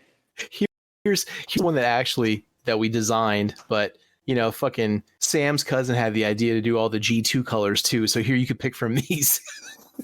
Oh God. See if I can find it. Oh man. It's like those Deadpool's Legends when they came out. The fucking rainbow. Remember that? Yeah. Yep. There were like 6 of them. Mm-hmm. That was like in the 3.75 inch line, right? Was it? Yeah, I think yeah. What? It came like in a rainbow pack, I think. Yeah. Yeah. Yeah, it was like multicolored. It was like that. All sorts of different colored Deadpools. It's like six of them in a pack. Like that one was purple, right one was when yellow, Hasbro one was took green. over, right after Toy Biz, something like that. I don't know. That's all I got for toy news. I was saving the Mafex Poison Ivy for Levy. Oh, yeah. I got the Mafex. Wait, is it Mafex? Shit. No, it's Mezco. The Mezco Predator went in my stash, in my loot. Oh, okay. In BBTS. Yeah, that released. I didn't get that yet, though. I didn't ship it. I didn't order that one. I got that in Alien. Yeah. Oh, this is gonna be your first Mezco figure, right? Yes. Yep. Well, let me know what you think of it. I will. I just got a notification that oh my God. Mr. Freeze has been pushed back to like I even middle of bother next at year. this point. I guess I wonder if it would be even seen the Fantastic Four this next year, or if it's going to be pushed back or not. Yeah, I don't know. I'm thinking, well, yeah, I'd like to keep the Fantastic Four, but I'm definitely I still got to call and I got to call them and cancel my Justice League box set. Oh yeah, I forgot about that. Because of Ezra Miller. Why are you canceling it? Well, I'm gonna tell them because of Ezra Miller. But in reality, it's because I just don't want to spend the kind of money on that because I don't need a Superman in a black suit. I already have the Ben Affleck Batman, and I couldn't care less about Ezra Miller's Flash. So, did you have to put a deposit on that? Yeah, it was like $40. I'm gonna lose that, but maybe they'll give. I don't feel like spending like fucking Ezra 300 some bucks on that or whatever. Right. So the moment has passed. Yeah, long past. So, what else, Josh? Anything else on the list? Well, Mafex did put up for pre-order their Hush version really of Poison Ivy, which looks really nice. I saw that. That's look good. I mean, I think the different head sculpts are not different enough to warrant different head sculpts. Because like one's like a straight expression, the other one's a smirk expression. So I don't know. I would have liked I would have preferred like the smirk expression, and then maybe a more just like a different expression, or do they, something does bigger. Do they have face plates or like full head swaps? Full head swaps. Oh, okay. Typically, I don't think I know Yamaguchi does the face plates. Yeah. So does Figma does too. That's what I was wondering. Oh, yeah. Typically, Mafex does all whole head sculpts. I pre-ordered the 2 characters for Rise of the Shield Hero. I watched that anime. Kyle recommended it. It's actually really good. Okay. It's Are they Figma figures? Yeah. They it's basically a story about people from another world, like our world comes to a fantasy world, and it's like they're very video game conscious, So they like play their characters like a video game character, but it's, you know, the characters in that world are real people and stuff like that. It's pretty good. And there's these 4 heroes that are summoned to fight off the bad guy. One has a spear, a sword, a bow, and then a shield. And everyone hates the shield hero because he has a fucking shield. He doesn't have a cool fucking weapon like the other guys. So true, but this is different. He's just like he's just like a Lear from fucking Dungeons and Dragons cartoon. You know, like that. Everybody gets the cool weapons, but he gets the fucking shield. So he tries to do his best, you know, in the first couple of episodes, and then he gets fucked over like royally, and he just turns into this big fucking dick. And he doesn't give a shit about anybody at all. They're like, shield hero, fucking, you know. It's funny because, like I was saying to Kyle, I said it's just the whole thing. He just reminds me like he'd be fit perfectly into the D&D group because he's like, you know, can you help us? He's like, well, how much are you gonna pay me? How much money you got? You know? He's like, I'm not helping you. He's like, oh well, thank you. You know, he's like, I don't want your thanks. I want money. Like, you owe me. You know, it's just really he went from being this really nice guy and trying to help everybody into this big fucking dick, and it's awesome. What's it called? It's like I said, it's a good anime. It's worth a watch. It's a Shield Hero. Rock Hero. So we have are we moving on to the questions, or do we have any more toy news? I got nothing. All right. So I got a question. I got a question from Nate. I was supposed to read last show, and I totally forgot. So here, let me do this right away. All right. So, question for the next podcast: should Major League change the rules so that the pitcher is on the same team as the batter? I think it would lead to high-scoring games, be far more entertaining. What? Wait, what? No. What? That was his question. How high was Nate when he wrote that question? I don't know. I don't keep track. So the pitcher would be the same team member as the person at bat. That would not be entertaining at all because the pitcher would just lob it to the fucking batter and he would get home runs and no. Don't you usually have to have a home run, like a good speed ball to knock it out? I don't think so. Like you can't just... I don't think the speed of the pitch should matter at all because it's completely changing directions. Yeah, but isn't it physics where if you like just lob a ball up in the air and then you swing and hit it, you're not going to hit a home run? Is that what they do in home run derbies? You know, cracking a fastball. No, because it's judging it from a completely physics perspective here. It should be completely dependent on the person swinging the bat because the ball's coming towards him, right? When he hits it, he's got to decelerate it to 0 and then accelerate it in the complete opposite direction. So the speed of the ball coming at him should be completely irrelevant to how fast he hits it away from himself. But doesn't the energy of the ball actually a fastball would technically, I think, make the ball leave the bat slower because he's got to decelerate it that much more to change its direction, as opposed to a slow pitch.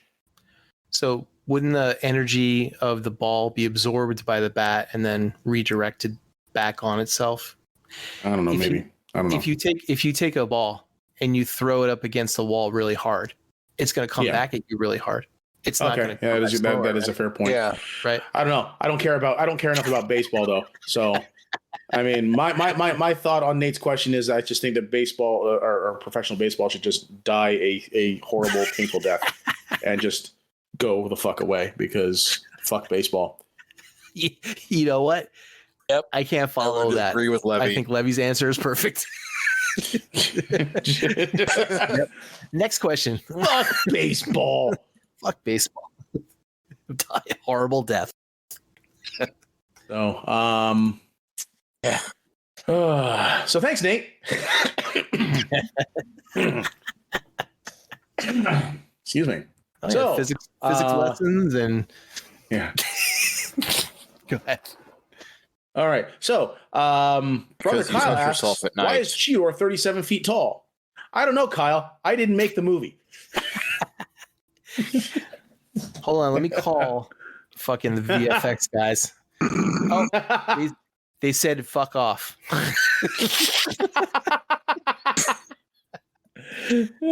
Wow. They said because. I guess there's no mass shifting in this universe, right? Well, there never has been in the live action films. Yeah. So if you wanted to have a nice big robot, you know, Yeah, you have to have a nice big cheetah. Fucking cheetah.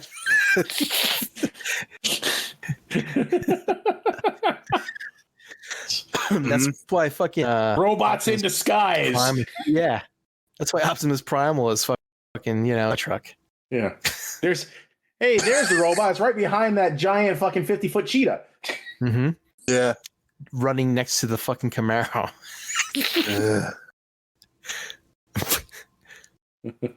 But no, seriously, I mean, the whole Beast Wars thing, they were only 7 feet tall because they had to save on energy, I think it was.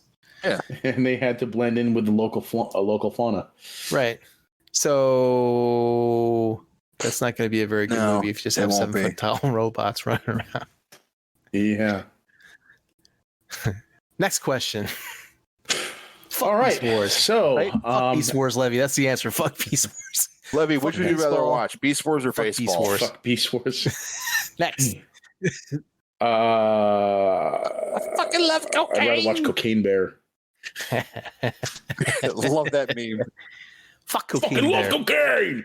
Yeah! So for this week's so a little context, because some of these questions are specifically referencing my image that I used. For this week's listener question, instead of using the bog standard Blackout and Shout logo, I included the original picture that I used when I reported on the Cocaine Bear story a year and a half ago. And it's a picture of a big brown bear covered in a white powdery substance. Some will tell you it's snow, but we know that it's snow. Right. And I put some titling on there that says, "I fucking love cocaine," because he's Cocaine Bear, the bear that eats cocaine. Yeah, right. So, the bed that eats. What's that? With a bear and cocaine. Anyways, keep going. Okay. So Josh Lawrence shared that, and Adam Urban responded and said, "I need to watch that movie." And he says, "Also, did you watch Cocaine Bear?" Right. And yes. What? I'm a little confused by that because that's exactly what this is. And the actual movie doesn't come out until February 24th. So no, I did not watch it. Didn't get the early access yet either. No. The actual movie doesn't come out until February 24th. So, but I will be hitting theaters on February 24th to watch Cocaine Bear, the bear that eats cocaine. I will get that movie when because it will surely. I added that subtitle myself. So the movie's not really called Cocaine Bear, the bear that eats cocaine. I just think it sounds cooler. It does. You could have just been the bear that does cocaine. Because he eats it and snores it. Yeah. He just snorting that line off that dude's fucking severed leg. So great. Oh man. Oh, I hope there was no need an bear 8-ball. hurt during the production of this movie. 3 bears overdosed while making this film. Yeah, how many bears died making this movie for you, Levy? Yeah. Where is the SPCA? What is their opinion on this movie? In 3 years' time, we're going to hear the tragic news of how the bear actor in this movie was found dead in his apartment after a late night binge with hookers and blow. Rocky the bear was found dead in his apartment last night. Apparently overdosed on a comical amount of cocaine. It would be like no cocaine was hurt. Like 80 pounds of the shit. No cocaine was hurt during the production of this movie. Yeah, no cocaine was hurt.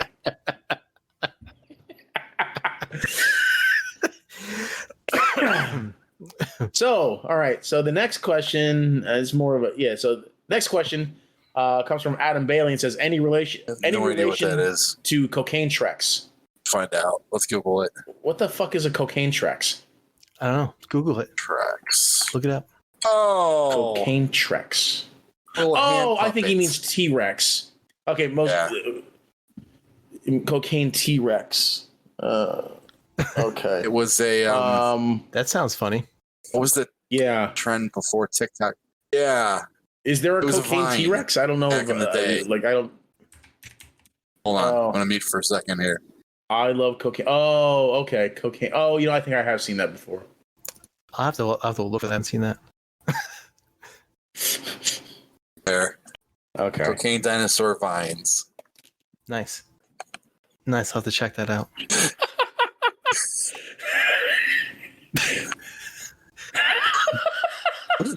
What are you watching?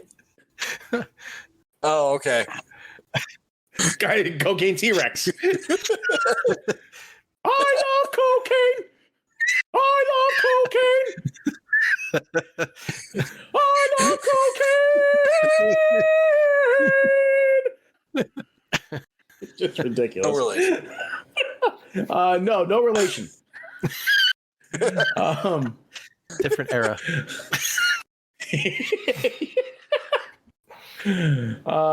Lenny Salinas says, I almost watched this last night, but I felt like I needed to be on cocaine as well to fully understand the movie.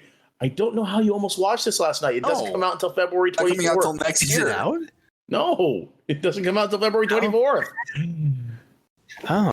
And then early Jason James says, same bear, same. Referencing the bear saying, I love cocaine. I fucking love cocaine. It's like, same bear, same. So that's it. I heard that early test screenings of this movie, they didn't like the ending. Said they changed it 5 times. What?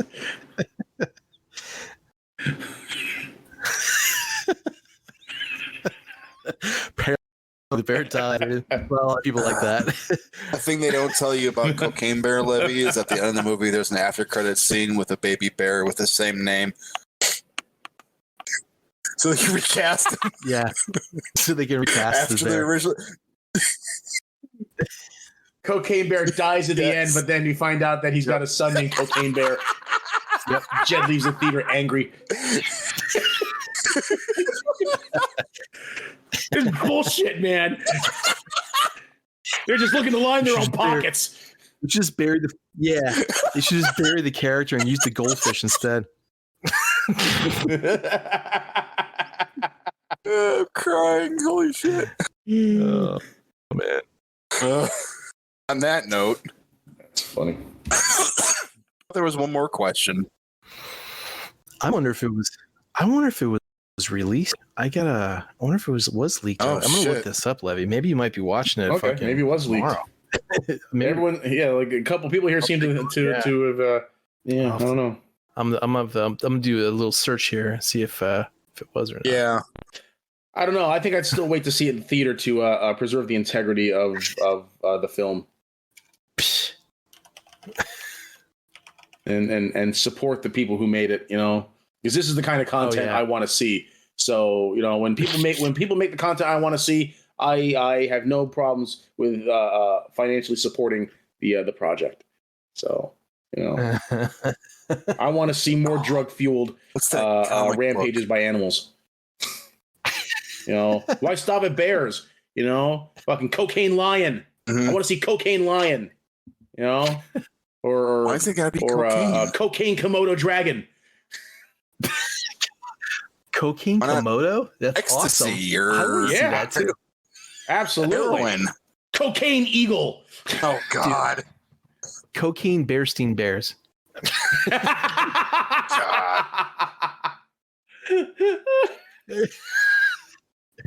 Oh man. Hey, brother bear, get your own 8-ball.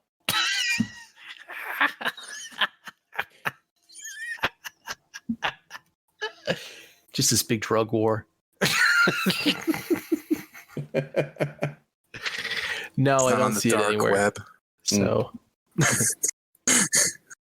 it is not. No, it's probably on the dark web, but it's definitely not anywhere.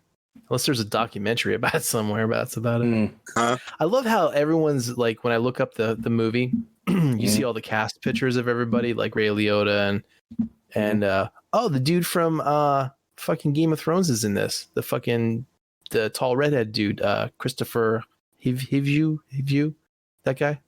Who did he play? The one of the Northerners on the other side of the wall. He was all into the. Yeah. He's from Norway. Giantsbane. Tormund Giantsbane. That's it. Yep. Yeah. Yeah. Oh, he's in it. Yeah, cool. Yeah. Man, star-studded cast. I told you. Yeah. Apparently, it looks like his son is, I think. Ice Cube. Yeah, Ice Cube's in it too. Oh, shut up.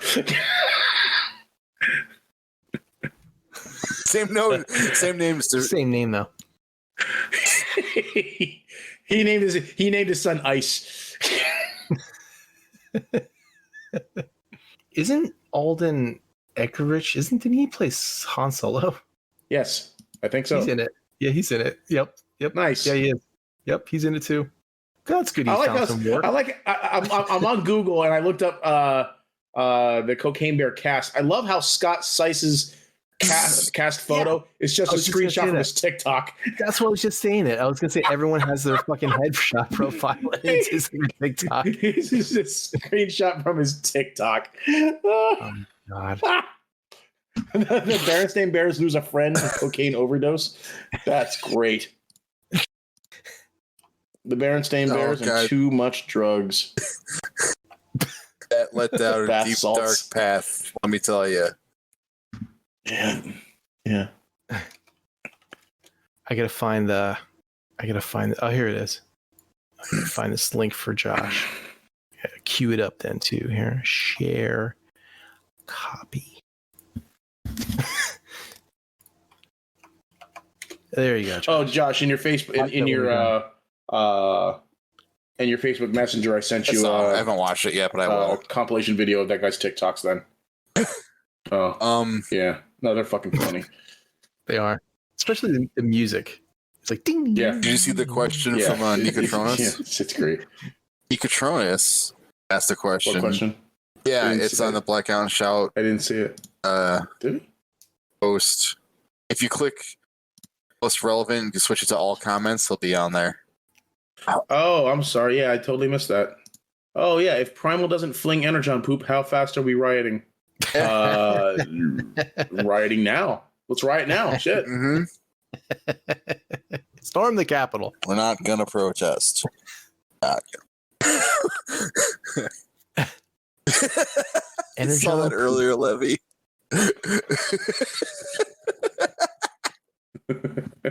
Oh man, when that live action thing hits next year, it's gonna be Shia LaBeouf.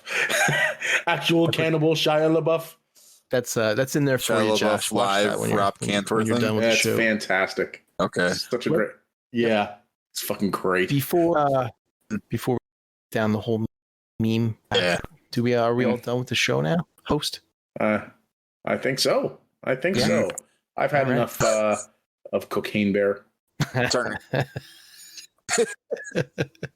And his son, Cocaine Bear. And his son, Cocaine Bear.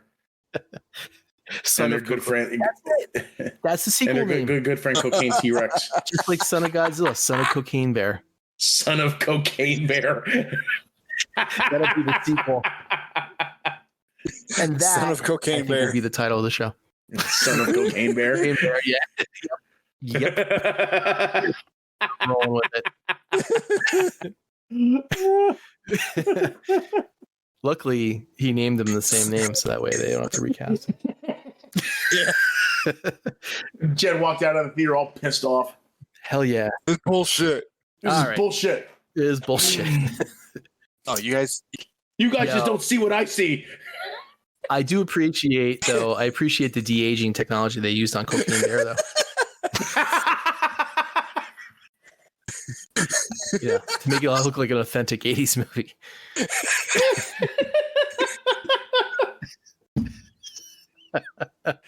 All right, this shit's going off the rails. Yep.